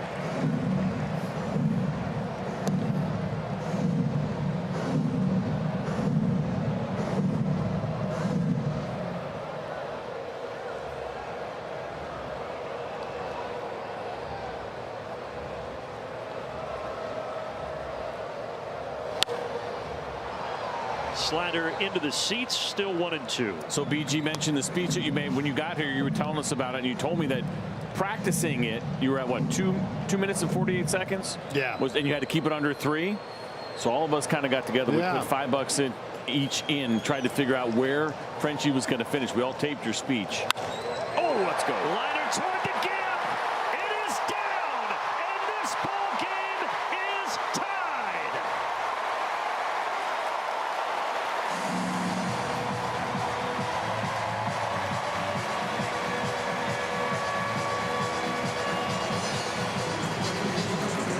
Like you said, when you bring the lefty in to face Matt and you turn Ozzie around, that ball was backed up right there. You see how he hit down on it right there, watch that, create that backspin. It's nice to see after the couple of pop-ups, right? Yeah. When he gets under ones, when Ozzie starts going wrong, you'll see that ball jump in the air. We saw a couple of foul balls jump in the air, but as you mentioned, leveling it out and doing damage. So back-to-back doubles, and now you got a smoking Michael Harris up there. But what was the time? Yeah, so it was fun. So the official time ended up being, what was I got to go find it now. I had it here, and I lost it so quick. We all got excited. 2:31. So I thought you were going to be a little long. You actually were a little quick, and you won Ben Ingram a little bit of cash. Nice. Yeah, he guessed 2:35, I believe. Good for Ben. 2:37. I think also if you were out here, it's probably 20 more seconds, right? What do you mean? If you're outside. Listen, we yes. taled about all that. We're like, all right, once you go outside. in, you go, right? But you crush it, by the way. You had the occasional. You know? That's right. That's a great point. Yeah. We tried to take all those factors in, but congratulations to Ben. He's got cigar money for tomorrow. I could win him some cheese.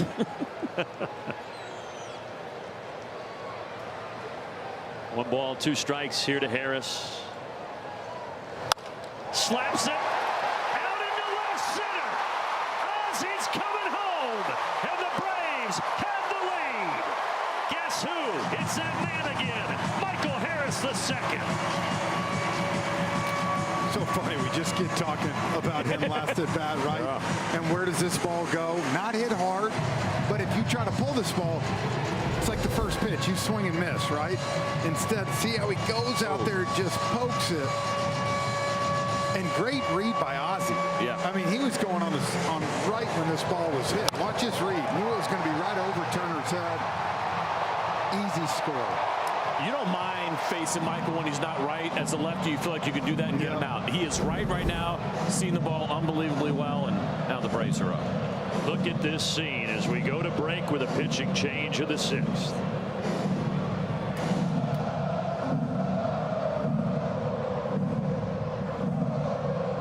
This is rocking and rolling. Banks is out, Kerkering is in, and Riley at the plate are Zaxby's. Who's got the sauce? The last 2 seasons of Riley against the Phillies has been phenomenal. And that last at bat was a big one, that RBI double. Why not 4 straight doubles? We'll take another one of those here for the Braves. Come on. So Banks comes in, gives up 2 doubles and a single. He's out, and now it's the righty Kerkering. Why did I think that was his double? My bad. What's wrong with me? Well, he did have a big RBI double in the 4th. Yeah. Maybe that's what it was. Sorry, Michael. Right down the left field line. Trying to get Michael a double on that ball. I know he's fast. He ain't that fast. The numbers for Kerkering, who opened the season on the IL with a hamstring strain, but back and healthy now. Riley out to left. Crowd got excited, but that one was off the end of the bat.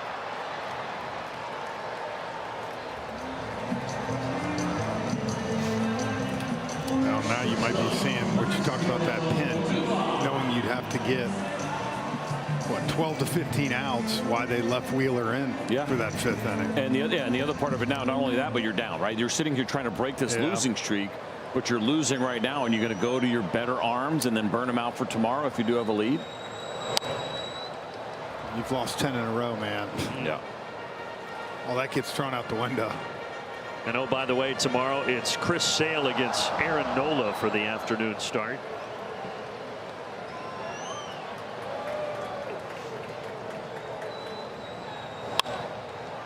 Shallow right center. Long run for Crawford. He's got a ton of speed. He gets there with relative ease.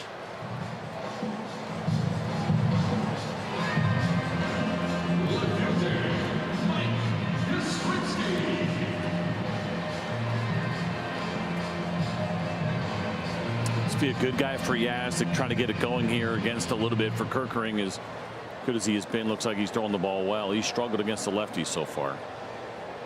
5 for 15 with a homer. The only home run he's allowed this year has been off the bat of a left-handed hitter. Remember, Ryan Kerkering had that throwing error last year in Game 4 that ended their season. That was in the DS. I was there for that one. Oh, yeah, you were. You called that series. I will tell you this, though. Rob Thompson, the manager for the Phillies, got a lot of respect. He waited for that kid at the top, gave him a hug, and I'm glad to see him come back out. And you hate to see that. Well, you know nobody feels worse than Kerkering in that moment. For sure. But this is Philadelphia, right? Yes. It's not the city of brotherly love. They just say that. So they won their 2nd consecutive NL East title last year after the Braves had won the previous 6.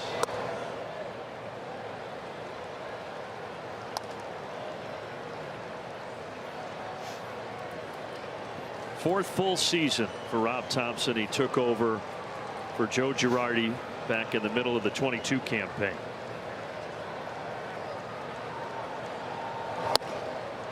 Two swing and a miss.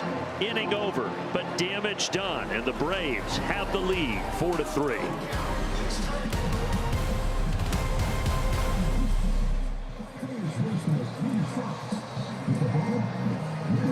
Introducing the bobble card. You see it there, part bobblehead, part baseball card, all Braves. And this Wednesday, the 29th, first 15K through the gates will receive a Chris Sale bobble card presented by Napa Auto Parts. Get your tickets by going to Braves.com/promos. So we got an early peek at those. They're pretty neat. It's kind of a new thing that's out there, but the bobble card is, your kid's going to be asking for that one. Yeah. Frenchie, along with all the City Connect gear, I'm guessing they've already kind of chimed in. The City Connect gear will be a big ask. Yeah, I've had about 3,000 texts. People I hadn't heard from in a long time, like, so do you get any access to that? I'm like, well, yeah, I have to pay for it, but. Well, Bryce Elder's still out here, guys, at 84 pitches. You saw Lee warming in the pen, so we'll see what Elder can do here in the 7th. Well, he's been good, getting deep in the game. Again, think about the 3 runs, right? Let's call it a misplay, just an aggressive play that led to one, the high fly ball that went off the wall that led to another. He's been locked in. And a cold strike and a little frozen pizza for Justin Crawford to start the 7th. Right at the top of the zone.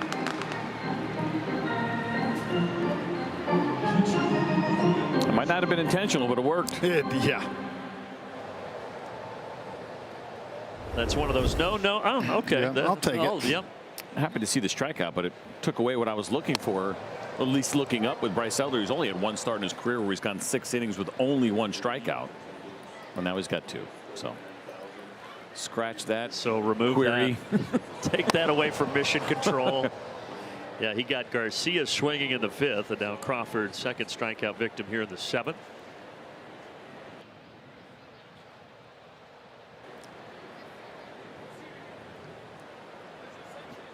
Marchand getting a little run as the top catcher with Real Muto on the IL with a back injury, and he sends a soft liner to Ozzie. Pete and Nick, they are getting ready out there in the battery for the stretch, presented by Georgia Natural Gas. Yeah, this will be Bryce's last hitter right here with Schwarber on deck, so you'd like to see him get this and give you a solid 7 innings. And then give the bullpen a clean inning, right, Yep. to start the 8th for Dylan Lee without his back against the wall in a tight game. You're actually hitting the lineup right where you want it.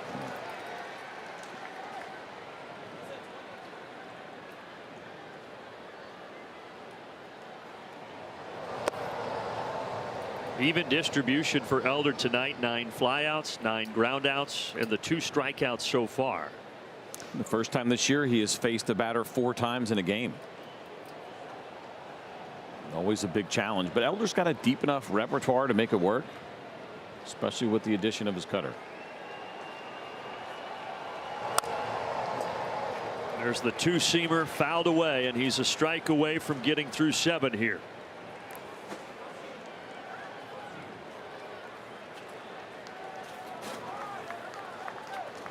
The 6-2 righty deals. Bouncer to the right side. Olsen has it. Bryce Elder, 7 innings, and he leaves with the Braves on top 4-3 and sends us to the stretch. Welcome to the stretch. In the 40 years he spent riding minor league buses, working throughout the organization, and I asked him earlier today, was there ever a moment where you thought maybe my time with baseball is up, maybe this just isn't going to happen? And Snit told me bluntly, look, it's what I always wanted to do. He recalled one moment in which he called his wife Ronnie back when his children Troy and Aaron were being a little bit difficult. Ronnie was having a tough time, and Snit told her, look, I can come home, but I'm pretty sure I'm going to make things worse because I'm not going to be in a very good mood either. So Snit and Ronnie together finding a way to persevere for decades. And guys, he sets an example for the values we treasure across baseball.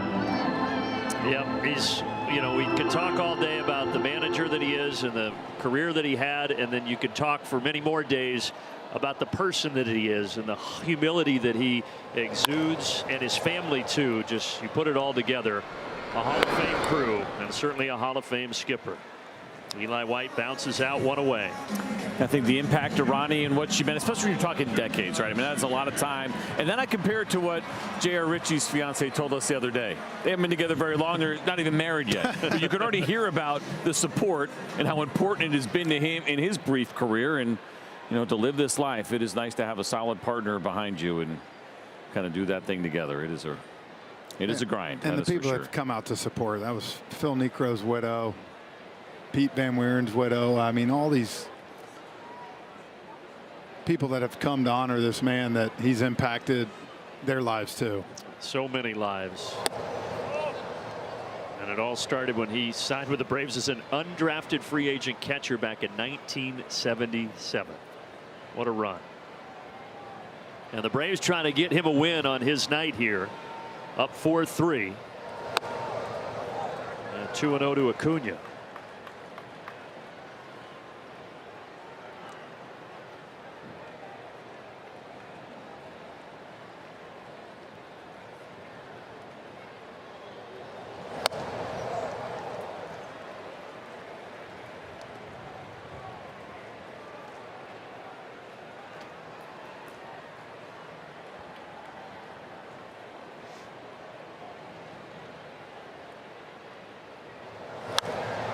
Swinging 3-0 and fouls back 96. Our Whataburger What a Play. Acuna coming into tonight a 16-game on base streak, second longest in the National League. 0 for 3 so far tonight.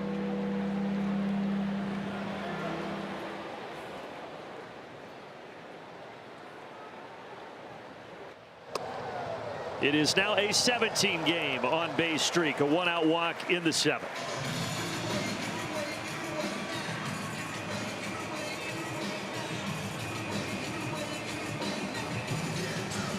Rob Thompson strolling to the mound.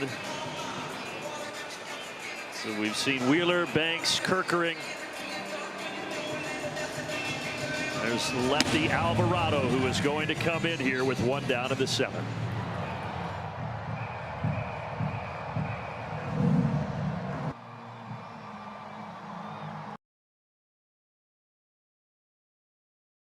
To stream Braves games is Braves.tv, live or on demand on any device. Less than 70 cents a game. The entrance here is electric. For the visiting reliever. Yeah, intimidating for the visiting reliever. This time it's Alvarado coming in to face Drake Baldwin. Look at that batting average against lefties. He has had an issue. Taken off, Ronald Acuna steals second base.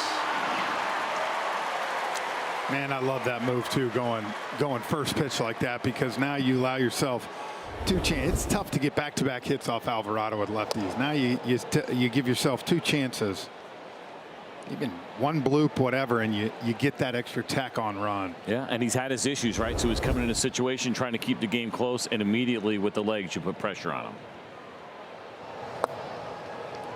Remember, for Alvarado last year in the middle of May, he got hit with that 80-game suspension for performance-enhancing drugs. He returned at the end of the year.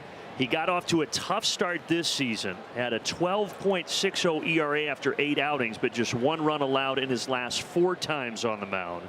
So he's straightening things out. Oh, he got Ronald leaning. And Ronald is tagged out, so he steals second, but he's caught in between second and third.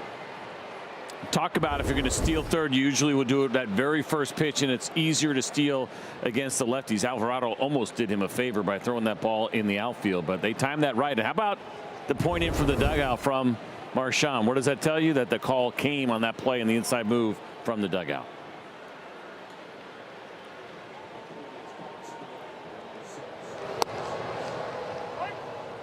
So nobody on and a 2-1 count on Drake Baldwin.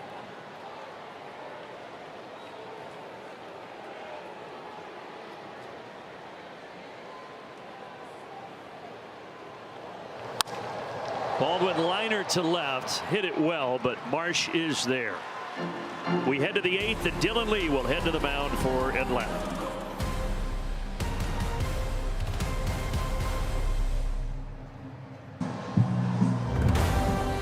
Atlanta Braves baseball is brought to you by Racetrack. Whatever gets you going. By the Georgia Lottery. Get a nice hit of cash with a new hit family of scratchers from the Georgia Lottery. And by Georgia Power. Score big savings at georgiapower.com/tips. We had some rain earlier. The rain is starting to fall again lightly here at Truist Park as we head to the 8th inning. Dylan Lee, the lefty, on to face Schwarber, Harper, and Garcia here in the 8th. So with Lee on, let's take a look at our CarShield defensive play of the game. And the numbers so far, .75 ERA. You could say he's playing defense, right? I mean, it's run prevention right now for Dylan Lee, and he has been excellent at it. You see just the 2 walks so far in the 13 games. That slider has been on point. There's a good one right there.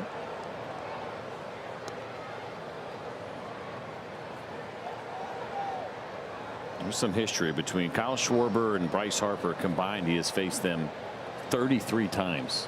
It's a lot of looks when you're a reliever. Yeah. That slider again, 1-2.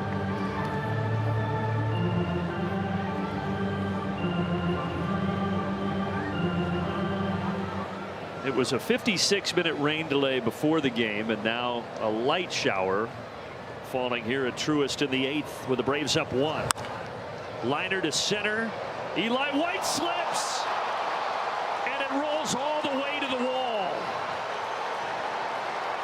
It is the 3rd triple tonight for the Phillies, and they came into this game with 2 on the season, but they have been helped by Mother Nature. It's almost hard to believe, right? Just as that rain is coming down and it's getting a little more slippery out there, the way that this thing has gone down tonight, and it's unbelievable, and just a bad break there for Eli White. I think like anything, he thought that ball was going to sink more than it did. He tried to slam on the brakes. And now more boos for Harper as he's got a chance to tie this game. Another one for Eli White. It does stay in the yard, but Schwarber is going to come home, and we are knotted at 4. Boy, that's just unlucky.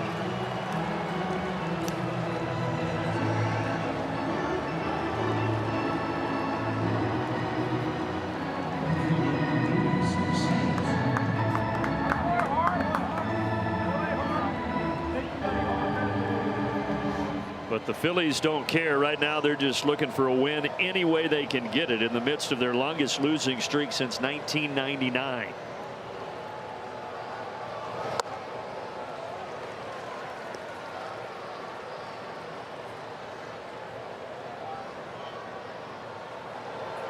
Garcia had the first triple tonight. That was back in the first when he hit it to left, and Yastrzemski tried for a full extension dive, and it got by him.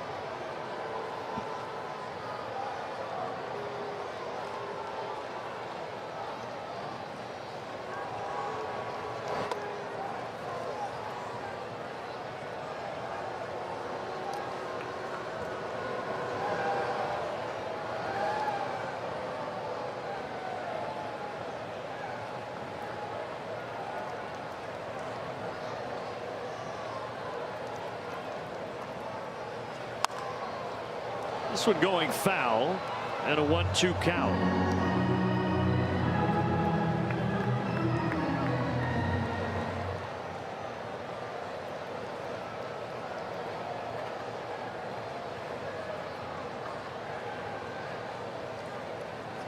Lee strikes him out with a changeup downstairs, 2 away. That's where Dylan Lee really starts to separate himself from some of the better lefties, is that he has no issues with the righties, and this changeup is such a neutralizer.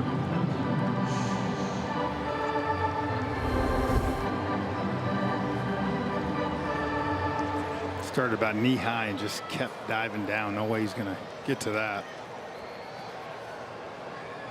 Marsh is 1 for 3. And this Phillies lineup, we talked about it a lot when the Braves swept them up in Philadelphia, but they have been the worst in baseball against left-handed pitching. They got helped out by the wet grass here to start the 8th. But now Marsh with a bad swing and miss at the slider, 1-1.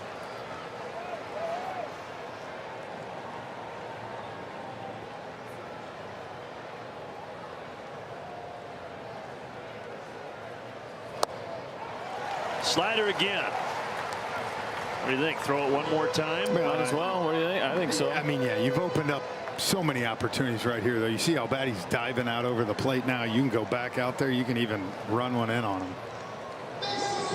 I would try one more time, like CJ said, away. And then if not, you can come back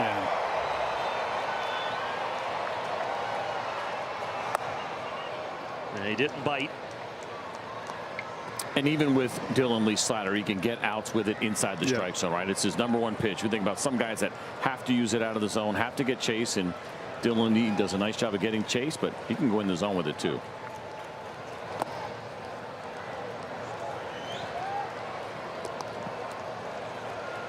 Braves will have 3, 4, 5 coming up in the bottom of this inning. Olsen, Albies, and Harris. Payoff pitch. We'll do it again.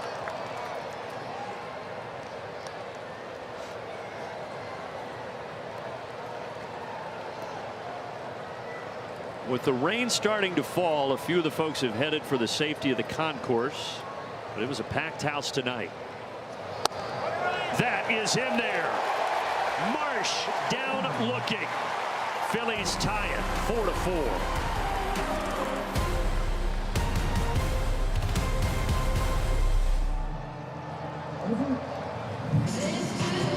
Been a seesaw battle tonight. Phillies got up 2-0.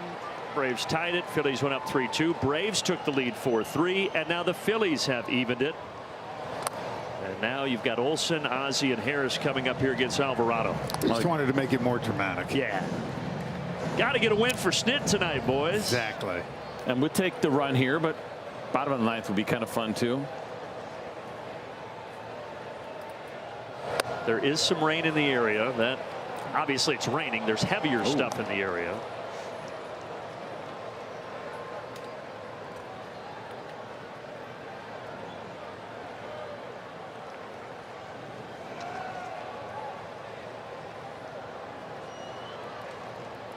Matt doubled and scored his last time up in the 6th.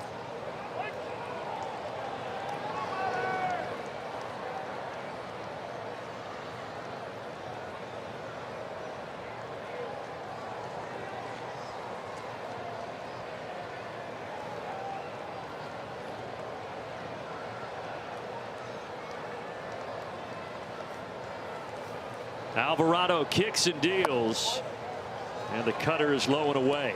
And he has had his command issues against the lefty. He's mentioned a higher batting average, but 10 for 16 coming into this one, but also a 14% walk rate.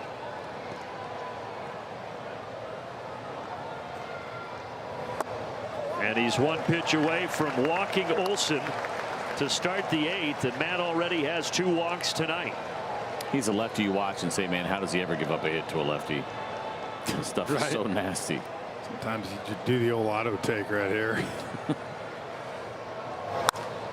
Now Olsen skies it through the raindrops out to Crawford.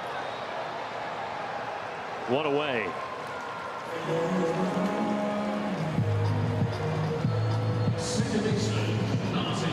That kind of pitch. Usually don't get too many elevated from Alvarado, but 3-2 right there. I knew he had to. But what he brings to the table, even with that 80-game suspension last year, Phillies bringing him back on a $9 million team option. Now Rob Thompson going out to talk to Emil Jimenez. Something about the rosin, or are they talking about the maybe what Rob Thompson didn't like what he saw on the mound?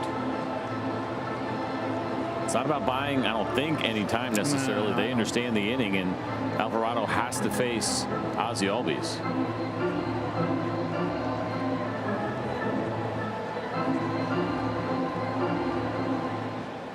Something going on here with the rosin that seemed to be, whether it just got real wet and firm and started to get hard, or they want a new one.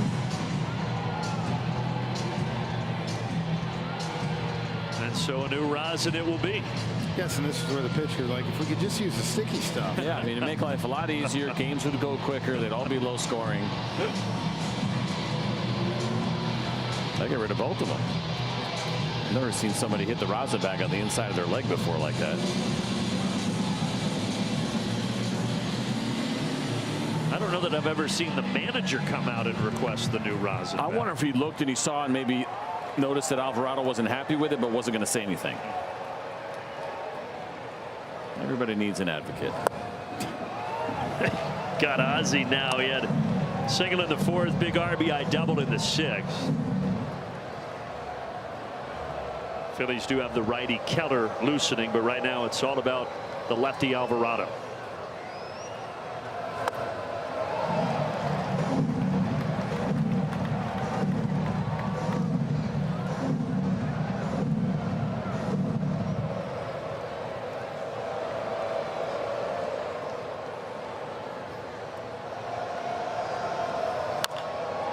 Bouncer foul. Nice play over there at third by Tommy Watkins.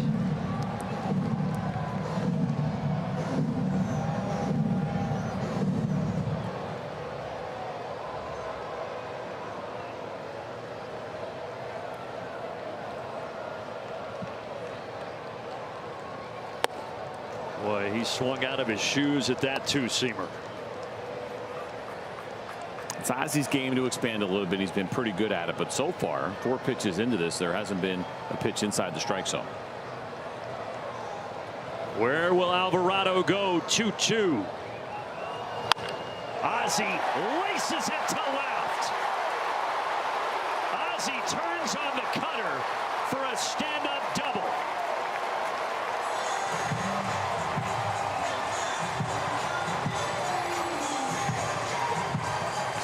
Well, perhaps for Alvarado, maybe a little bit of a mistake going into the zone after Ozzie showed you he was going to chase, and he made you pay. Yeah, that pitch has got to be back foot down, and he's lucky Ozzie didn't hit this thing out into the Phillies bullpen. So Ozzie 3 hits tonight, including 2 doubles and an RBI, and he represents the go-ahead run with Michael Harris at the plate. And for Harris, the baseball must seem like a beach ball right now, the way that he is hitting it. He's 2 for 2 again tonight. Broken back. Stott has it. Michael is retired. You've got Ozzie over to third. There are 2 away. Threw one in off the plate, and this one a little bit closer in the zone, man. This is such a nasty pitch. At 99 there, Frenchie sinking in on the hands. Yikes. You can see right here, ran it in on Michael. Even as hot as he's been, 99 there is not easy to hit. As the rain picks up, the lights go down.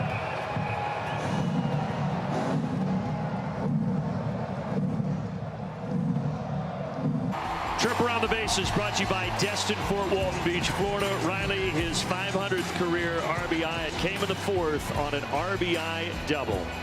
Did it in a big spot right now, and we're going to ask him to do it again here against Brad Keller, who's got a pretty big fastball.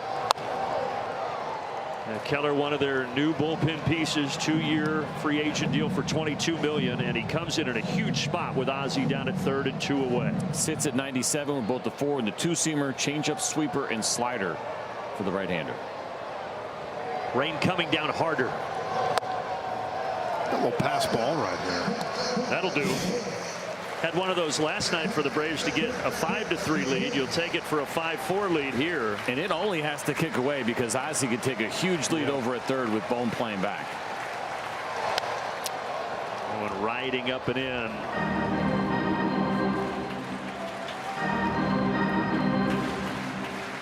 Ponchos, umbrellas, whatever you got.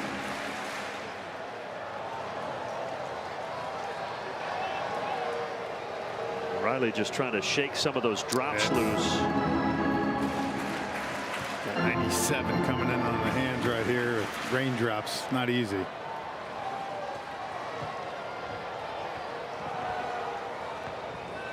Go ahead run 90 feet away. 2 down, 1-2 pitch. He does not go after the sweeper. And this is such a difference in the modern game, right? 4th plate appearance here for Austin Riley. 3rd different pitcher that he is facing tonight after getting Wheeler the first 2 who was on. Bouncer to the right side. Harper has it and wins the foot race. All even to the 9th.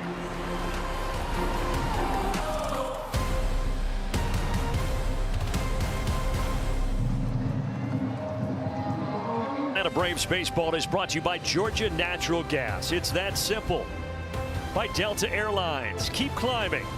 And by Yellowwood Pressure Treated Pine. If it doesn't have this yellow tag, you don't want it.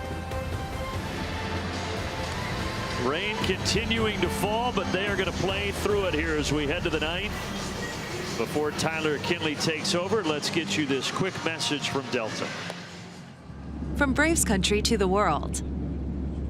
Delta, official airline of the Atlanta Braves. So Kinley coming on for the 13th time this year in a tie ball game here in the 9th. These numbers have been off the charts. Really, his entire time in a Braves uniform has been incredible with the low ERA. He's picked up 3 wins already out of the bullpen. Not that that means anything, but maybe in line for his 4th. We like reliever wins. Slider, curveball, 4-seam fastball that you get here from Tyler Kinley. He does not use that fastball a lot, but it's a good one. It sits at 95 miles an hour, and he's not allowed a hit on that fastball yet this year. I like starter wins too, though. Yeah, they're all right. Yeah. Just dubs. I just like dubs. However the Braves get them. He's got 6, 7, 8 in the order here. High and tight to Stock. So what they'll keep an eye on now is the pitcher's grip. What does the command look like? Clearly, you see these guys, and they've been doing it now for a couple of innings, trying to keep their bats dry. You're loading up with pine tar, man. Yeah.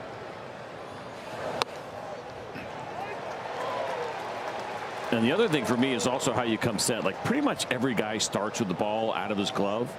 Every once in a while, and you see Tyler Kinley here. He's the guy that goes in and gets the grip. But it's raining. You may switch to that guy. Right, you don't want it in your hand getting a bunch of water on the baseball and on your hand, so you keep the ball in there. Acuna hardly had to move out in right field, and there's 1 out in the 9th.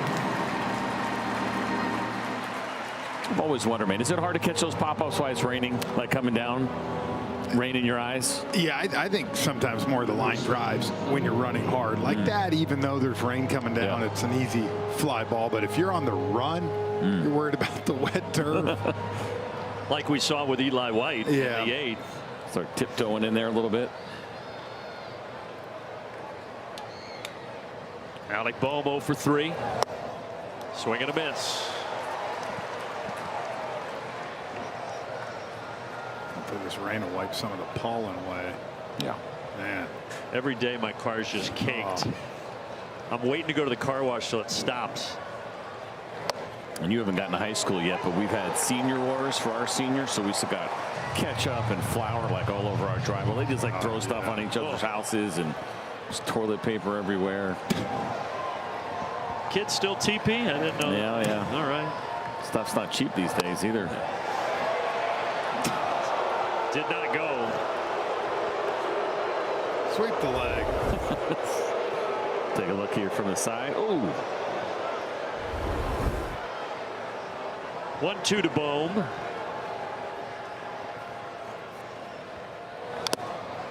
And he stays alive.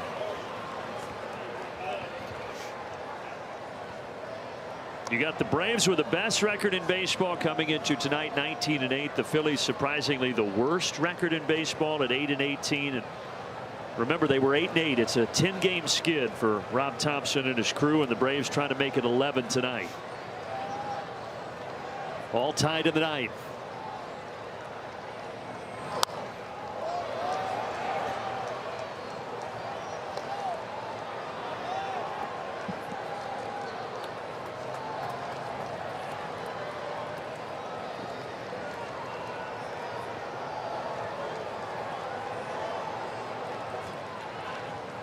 Another 1-2 from Kinley. High and deep down the left field line. Yaz has to go a long way, but he settles under it. Here's a quick message from Alpha Insurance. No matter what life throws your way, we'll be there knocking it out of the park. Getting you back home safe and sound. That's life with Alpha Insurance.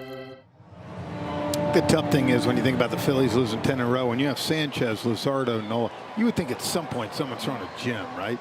7 innings. Yeah. But then the problem becomes, like even tonight, right? Wheeler was pretty good. I know we didn't get deep in the game, but the issues that you've had with your bullpen, you know, it's like when you get in a bad spot as a team, you're losing, you're almost waiting for something to go wrong. Always finds it, yeah. And then Taijuan Walker went back off the track this week. They had to release him, eating $15 million of his contract. But a tough start in Philly. 0-2.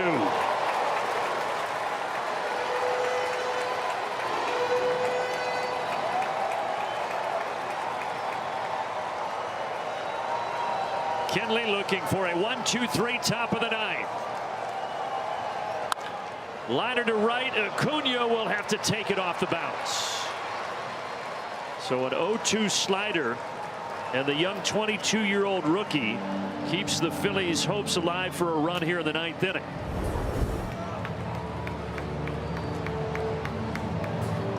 This pitch just too much of the strike zone for an 0-2 pitch, right? Especially to a young hitter, rookie. Yeah. Ronald here almost acting like he was a shortstop. A little pirouette, spin throw on the run. That was smart right there, because you know what that was for Ronald? It's going to be a lot worse if I have to slam on the brakes right here. You think he's running? Staying put there, does have good speed, and we've talked about for Justin Crawford, his dad Carl Crawford, 4-time All-Star, had a ton of speed out there. Only one stolen base though so far for him, 1 for 2. Stays put, and Kinley is ahead 0-2 on Marchand. Imagine it's not easy too to get a good footing there, stealing a bag right now.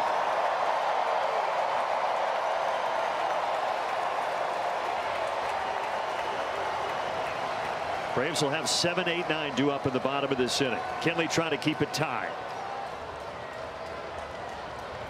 0-2.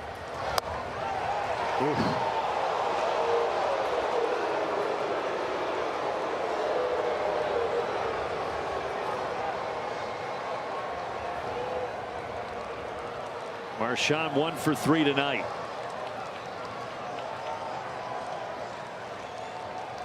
Runner takes off. And he's going to steal second is Crawford to get into scoring position. I think about it as you know you're probably getting a breaking ball with Tyler Kinley out there. It's a matter of picking the right time where he's trying to go below the zone. That one was in the dirt. No chance. Get the third out right here. They'll walk-off homer, and we'll get some Philly cheesesteaks for the way home. What do you think? You got to call your clubby connection to get those. Yeah. 2 outs, 2-2 pitch.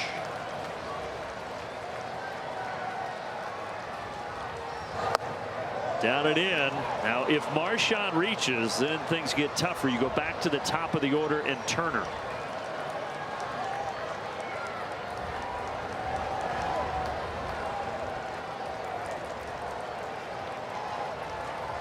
From 0-2 to 3-2.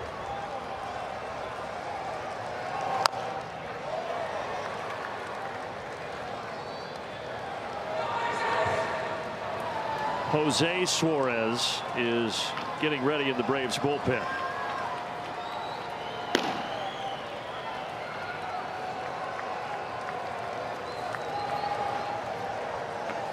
Another payoff from Kinley.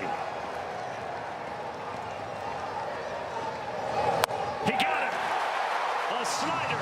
Marchand of the Phillies down to the top of the ninth, and the Braves will try to walk it off when we get back to Truist Park.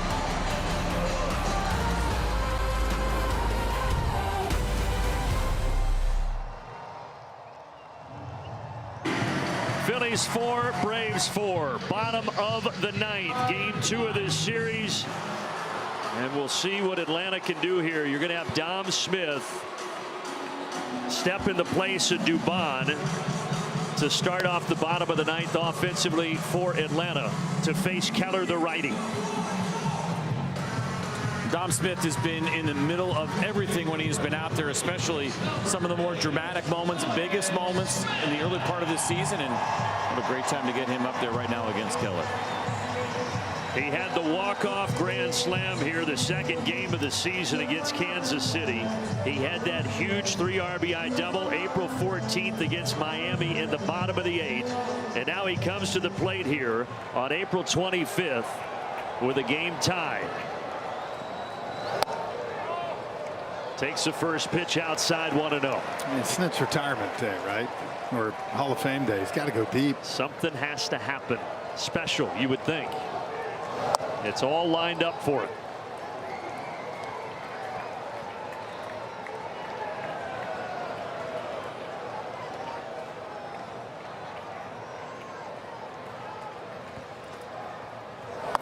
I had him out in front on that slider.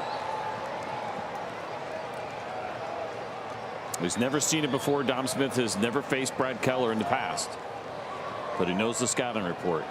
To the lefties, it's 4-seam fastball, changeup, slider in that order.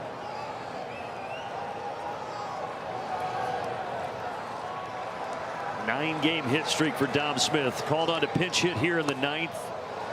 He started, but he stopped. 2-2.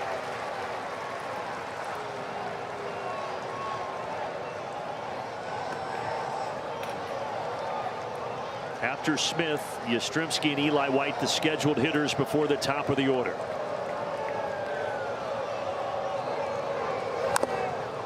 Got a piece.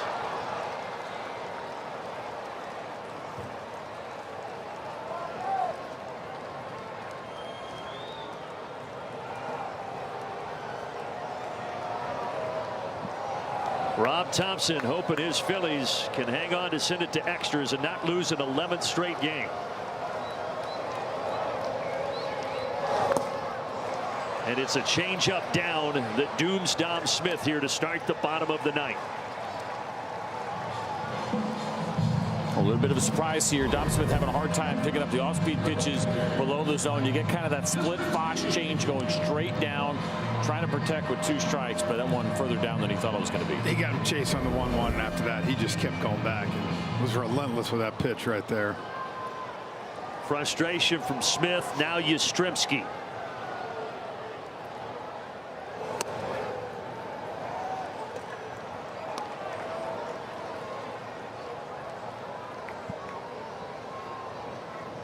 Yaz, who signed that 2-year deal with the Braves back in December, off to a little bit of a rough start this year. No homers, 5 driven in, and he fouls it away. He's 0 for 3 tonight.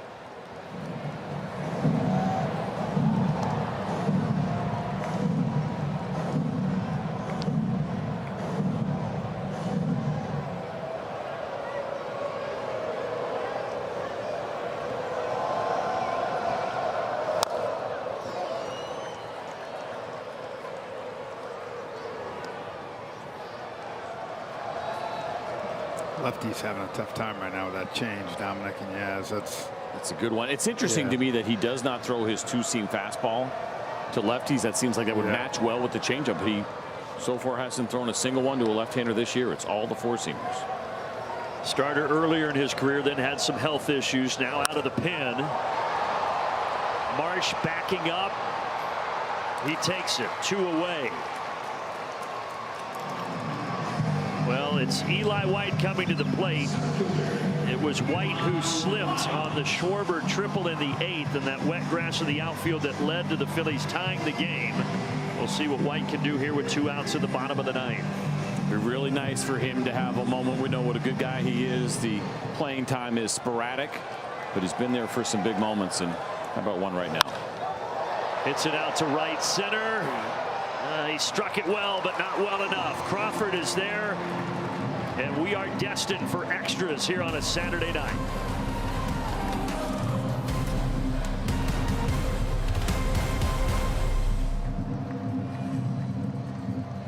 It continues to fall lightly as we play into the 10th. So with Dubon coming out, Mateo takes over at shortstop for Atlanta. The runner out at second for Philly, and then you've got the top of the order and Turner at the plate. You got to believe this is for one hitter right here before the wall pops out with the lefties coming up.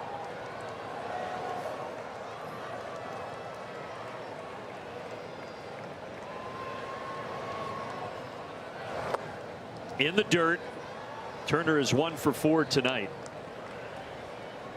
Now Marchand was the one who struck out to end the 9th. The backup catcher Stubbs, who a little faster, is going to be the runner out there at second.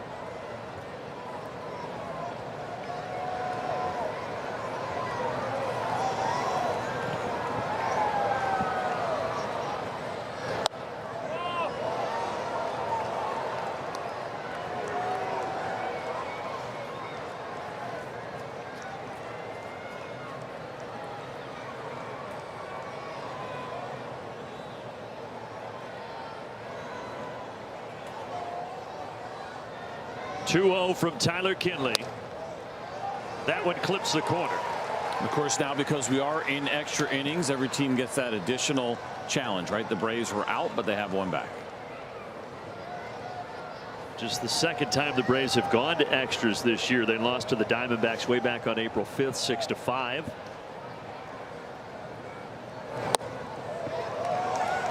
Three and one. Of course, after Turner, you got to deal with Schwarber and then Harper. I thought the Phillies have 2 here, right? Don't they get another challenge? They had one left. Is it everybody has 1, or they actually have 2 now? You only get 1 if you add 0. You don't get an additional. Oh, really? I did not know that. Now that is low. So now you've got runners at first and second. The lefty Suarez is ready in the pen, and Walt Weiss is going to head that direction. We'll be back to Truist in a moment.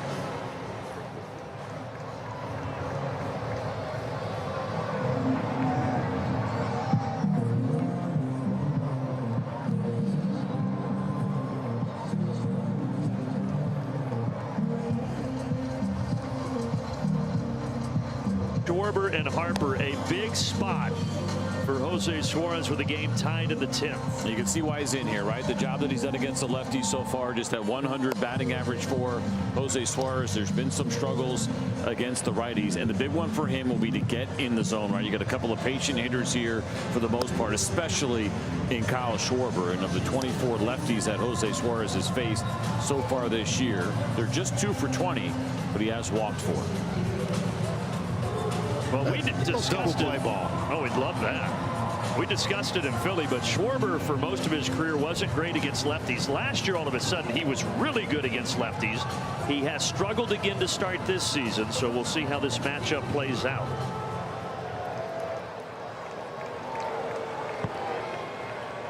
Last year's when he led the National League with a career-high 56 homers and led all of baseball with 132 driven in. Well, the numbers are good. 0 for 3 for Kyle Schwarber against Jose Suarez in his career with a strikeout. That rain's picking up a little bit again. On and off for about the last 45 minutes.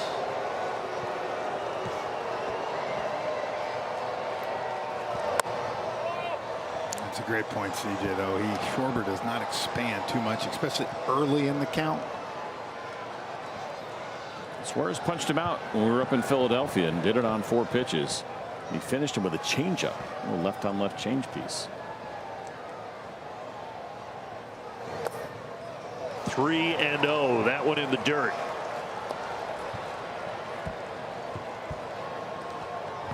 Well, whoever wins, it's going to be a quick turnaround tomorrow with the rain delay and now the extra innings before that 1:35 start in Game 3 of the series. Careful here, right?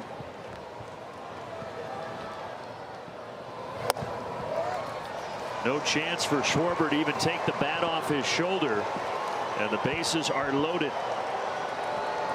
Here comes Jeremy Hefner.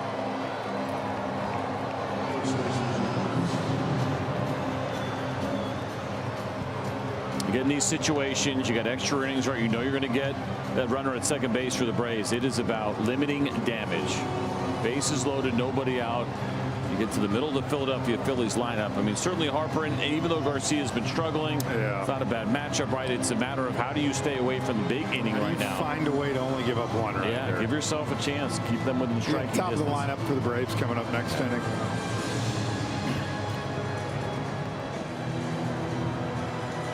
And if you're Suarez here, where do you go to try to get Harper out?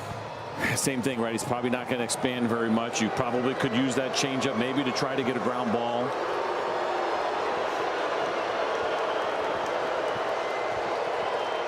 Infield in, bases loaded. Swinging at that 2-seamer down the middle. Well, I think that's important. You got to get ahead, right? You've already thrown 4 balls in a row. Now you got a chance for that change piece or the slider going away.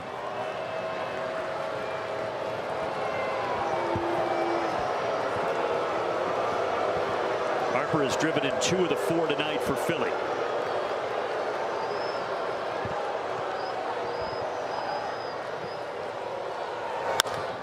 It's through the left side, and the Phillies are back in front.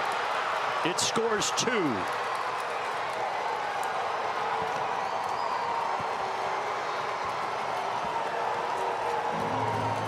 You got him a 1. You go back to the 2-seam fastballs where Jose Suarez went. But if you're going to do it for me, you want to get it in there. That one more sat middle, didn't have much run on it at all. You got some room to play with to go in off the plate. But the mislocation turns into a 2 RBI single. Right there, as you talked about, Harper, a professional hitter, knows what his job is and just shot it the other way. Dylan Moore is going to pinch run out at second base in the spot of Kyle Schwarber. But Harper with 4 of the 6 driven in now for the Phillies.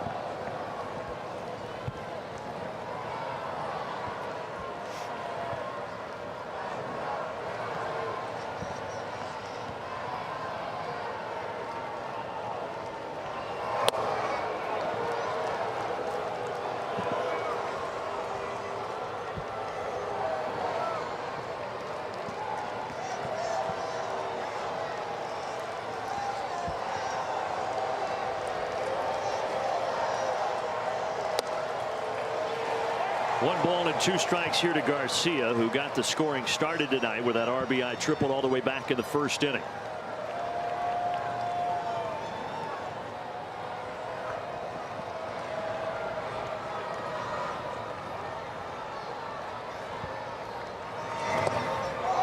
It gets away from Baldwin. Both men up 90 feet. Tough one to stop there in the dirt. That hurts too, because you had a possible double play ball. He just spiked that changeup. You got to figure out a way to strike him out right now. I think if you were behind, you might have put him on intentionally. Yeah. Right when you got some lefties that are due and Marsh and stop. But with nobody out and you got the 2-strike count, you got to go for it. Infield in. 2-2 pitch. This one heads foul.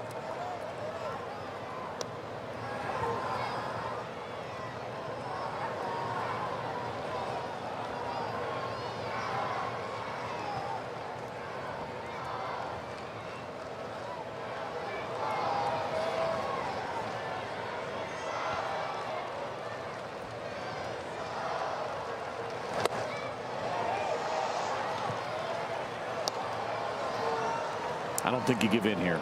I think you stay aggressive corners. You try to get Chase here, right? Like, again, if you walk him, you got the couple lefties coming up. But giving in with the way that Garcia's hit lefties in the sense of exit velocity, he's been smoking the baseball against them. Here comes the payoff pitch. He got him. A slider down, but Garcia went after it. One away. Took advantage there. The guy wanted to do too much. You saw him go almost go over that fastball, go for that fastball. It's like a foot above the zone. And it kind of lets you know how aggressive he is and He's what he's in feeling. hitting mode. That's now you got the lefty-lefty matchup here. You can bring the infield in. Now Brandon Marsh is 1 for 4 on the evening. And the Atlanta native Marsh swinging through that slider. 0-1. Marsh usually a patient hitter. You saw he tried to get some early contact. You get excited, right? You got second and third. You got the infield in. You're thinking about just trying to poke it in the outfield.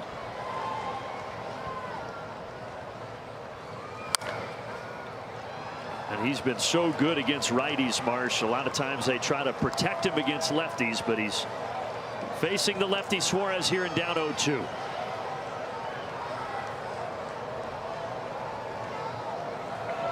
Fourth full year in Philly for Marsh after starting his career with the LA Angels.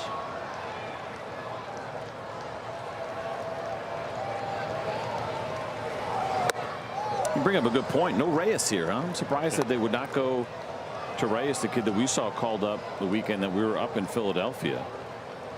Seemed like that'd be a good matchup against a left-handed pitcher right now. And in his debut, he hit a homer off Chris Sale in his first plate appearance. Now, he's not a good defender, and that could be part of it, where they already have the lead and they prefer to keep the better defense in the outfield, right, with Marsh. And they're starting to give Marsh, he's proving he can hit lefty some. They're starting to. He's ready to go. He's got his helmet on. You don't see that every day. Straight out of Little League right there. And a line drive through the drawn-in infield. 2 more come home, and the Phillies now doubling up the Braves 8-4.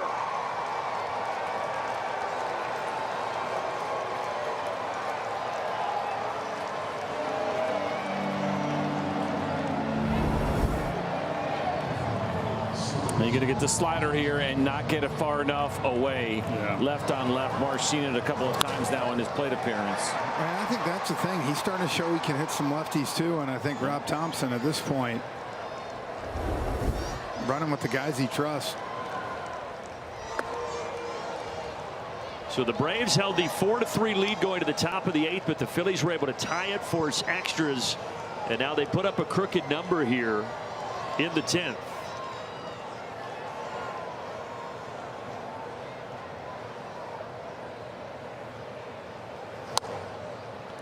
Well, earlier tonight, the Cubs, who had won 10 straight, lost to the Dodgers, so they stopped their 10-game win streak, and now the Phillies trying to halt their 10-game losing skid.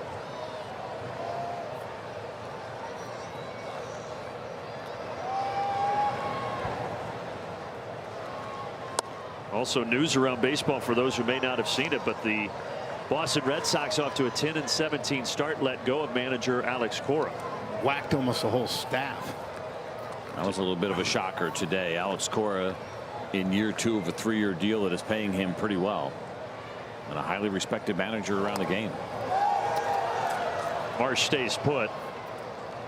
Yeah, maybe a little overreaction. You have a new front office in there, and Craig Breslow, right? That wasn't his original hire. They did not have a great offseason, right? I can't really put any of this on the manager or the coaching staff. They missed, and it wasn't a great winner, and they've gotten off to a really bad start offensively, but I think he's too good of a manager not to ride it out with. Yeah, it's an interesting decision. Interestingly, they won 17-1 today on the day that they let him go. I was up there Tuesday night for the Yankees-Red Sox game, and that was a very non-competitive game / series, very one-sided. And I agree. I mean, I don't know what you kind of want Alex Cora to do. He'll land somewhere, if not this year. No doubt. A lot of turnover this past offseason, right? 10 new managers compared to opening day a year ago, but I'm with you. I'm sure heating things up in Boston is that start by the Yankees. They're 18-9 right now, and that makes the people in Beantown a little upset. A little bit. A little bit.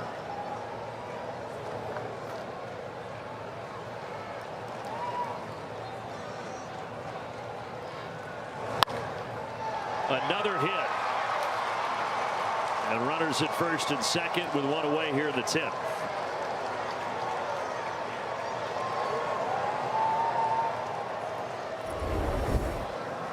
Problem for Suarez right now. I don't know if it's because, I mean, it's still raining some, it's wet, but these sliders for him are just spinning. Yep, the bite's not there. They're in the top half of the zone, even for a left-handed hitter. That's when you see it well.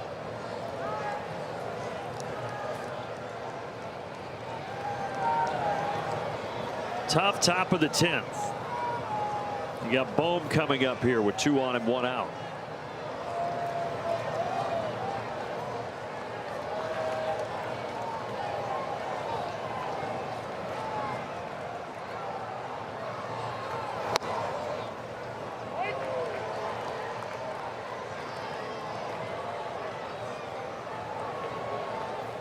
Phillies have Kyle Backus in the bullpen. Looks like he's ready to come on in the bottom of the inning and face the top of the Braves order.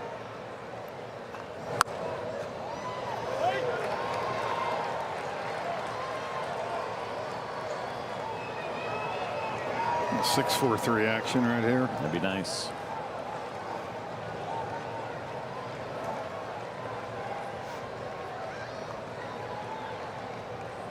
Bohm's already grounded out twice tonight. This time he strikes out, fouls it into the mitt of Drake Baldwin.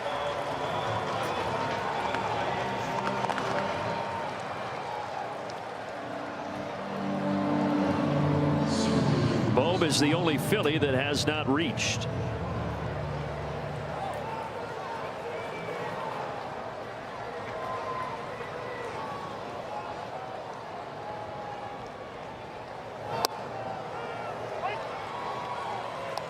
For all the issues that some of the Phillies have had offensively, they've come up in key spots tonight, and those left-handed hitters have 7 of the 8 RBI for the Phils this evening.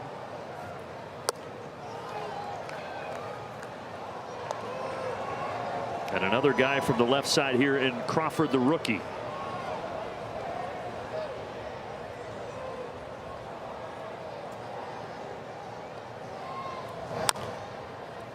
Tapper down the first base side, but it goes foul.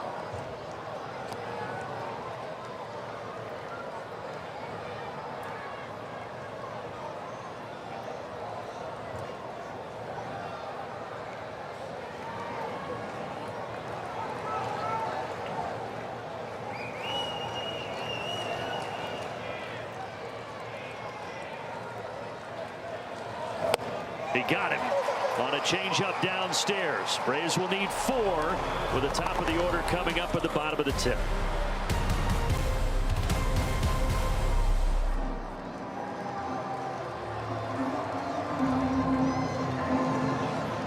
Well, the Braves so far this year have won all 4 meetings against the Philadelphia Phillies. The 3 up at their place and then the 1 last night. But the Phillies plating 4 in the top of this inning, and now they're 3 outs away from stopping their 10-game skid. It is Backus, the lefty, and you see that sidearm release for him on for the 10th time this year. Yeah, it's not a hard fastball, but it is funky, and he throws a lot of the two-seamers. Sitting at 91, you can see just the 1 walk so far this year. Sweeper, some changeups in there as well, but they've gotten to that fastball. 333 batting average against it. Off-season trade from Arizona, and he will be facing the top of the Braves order and Ronald Acuna Jr.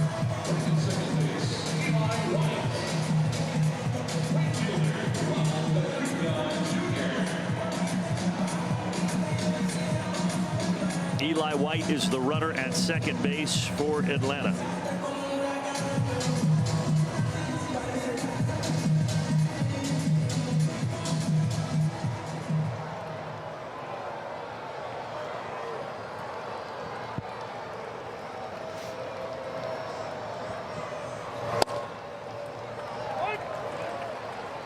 Those first 4 meetings against the Phillies, the Braves outscored them 21-6, but tonight the Phillies have scored more than they did in those 4 games combined.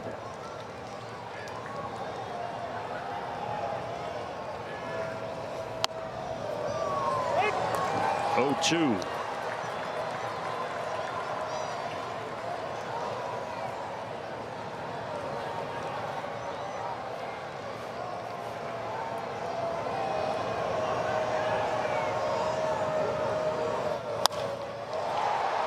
Out to center field. This should be the first out. Crawford settles and takes.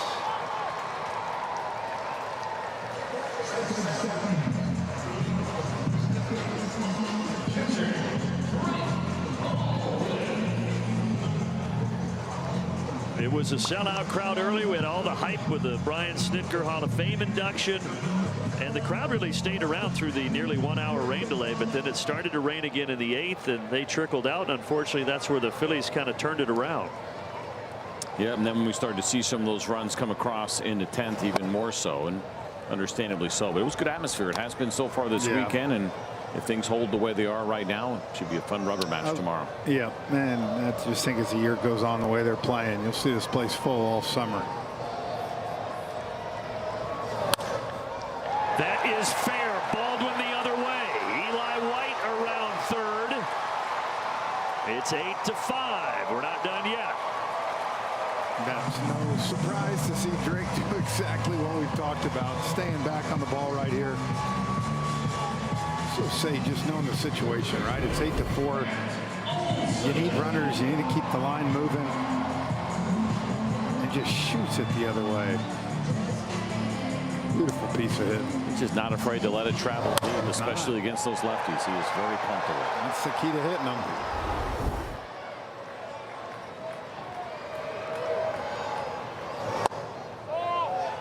Matt Olson, a couple of walks and a double tonight in 4 trips. Somehow Matt can get on. You got Ozzie from the right side too.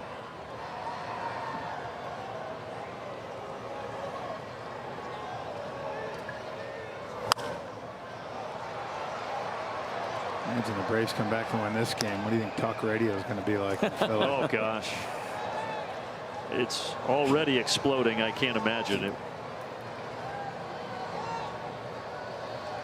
In New York for the Mets, it's very similar, but the Yankees fans are happy. Matt tried to stop on that sweeper, could not. 1-2.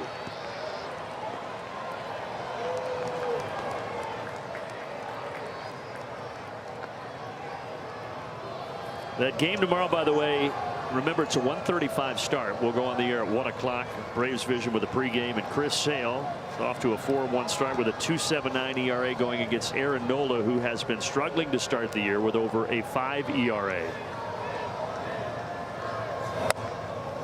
Would imagine, though, at some point Nola would figure things out, but so far he hasn't been able to. Go back to even last year, right? Velocity down a little bit, not quite the same guy. And he's still got a long way to go on that contract with him, and they're hoping he can figure it out, and let's just hope that doesn't start tomorrow.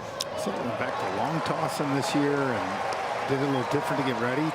Pitched pretty good for Italy in the World Baseball Classic, and just hasn't translated to the regular season yet.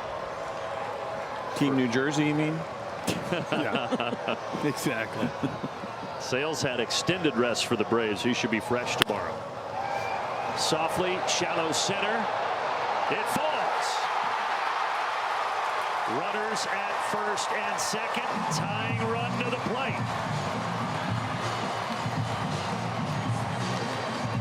Boy, that's one of those beauties when you hit it, because you know with Crawford, he's going to play a little deeper. And you just feel like, as a hitter, there's nobody catching that ball. Like he almost does Drake a favor. Not that it would have mattered, but we do that kind of fake. Yeah. They're so bad, those fakes. No it's one getting ever down. does that when they're catching it. Ozzy's been tremendous tonight. 3 hits. Fouls that off his leg. 0-1.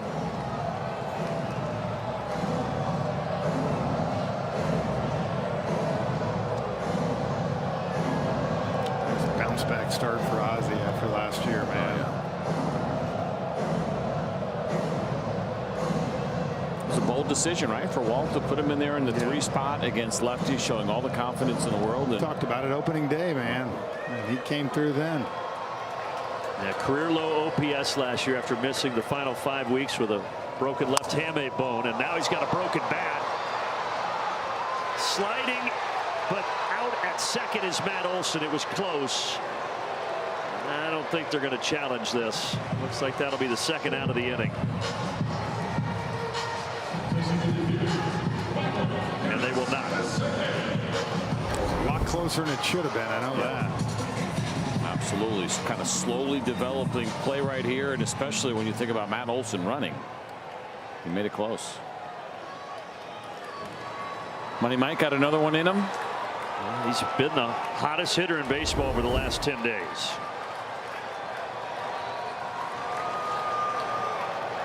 Still battling that minor quad issue. That's why he's DHing tonight and not out in center field.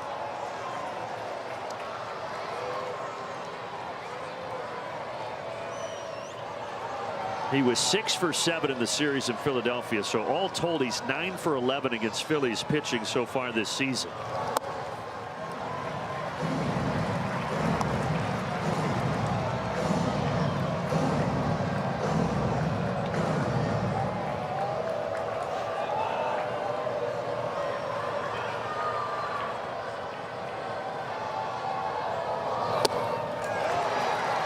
And now the Braves down to their final strike here. 1-2.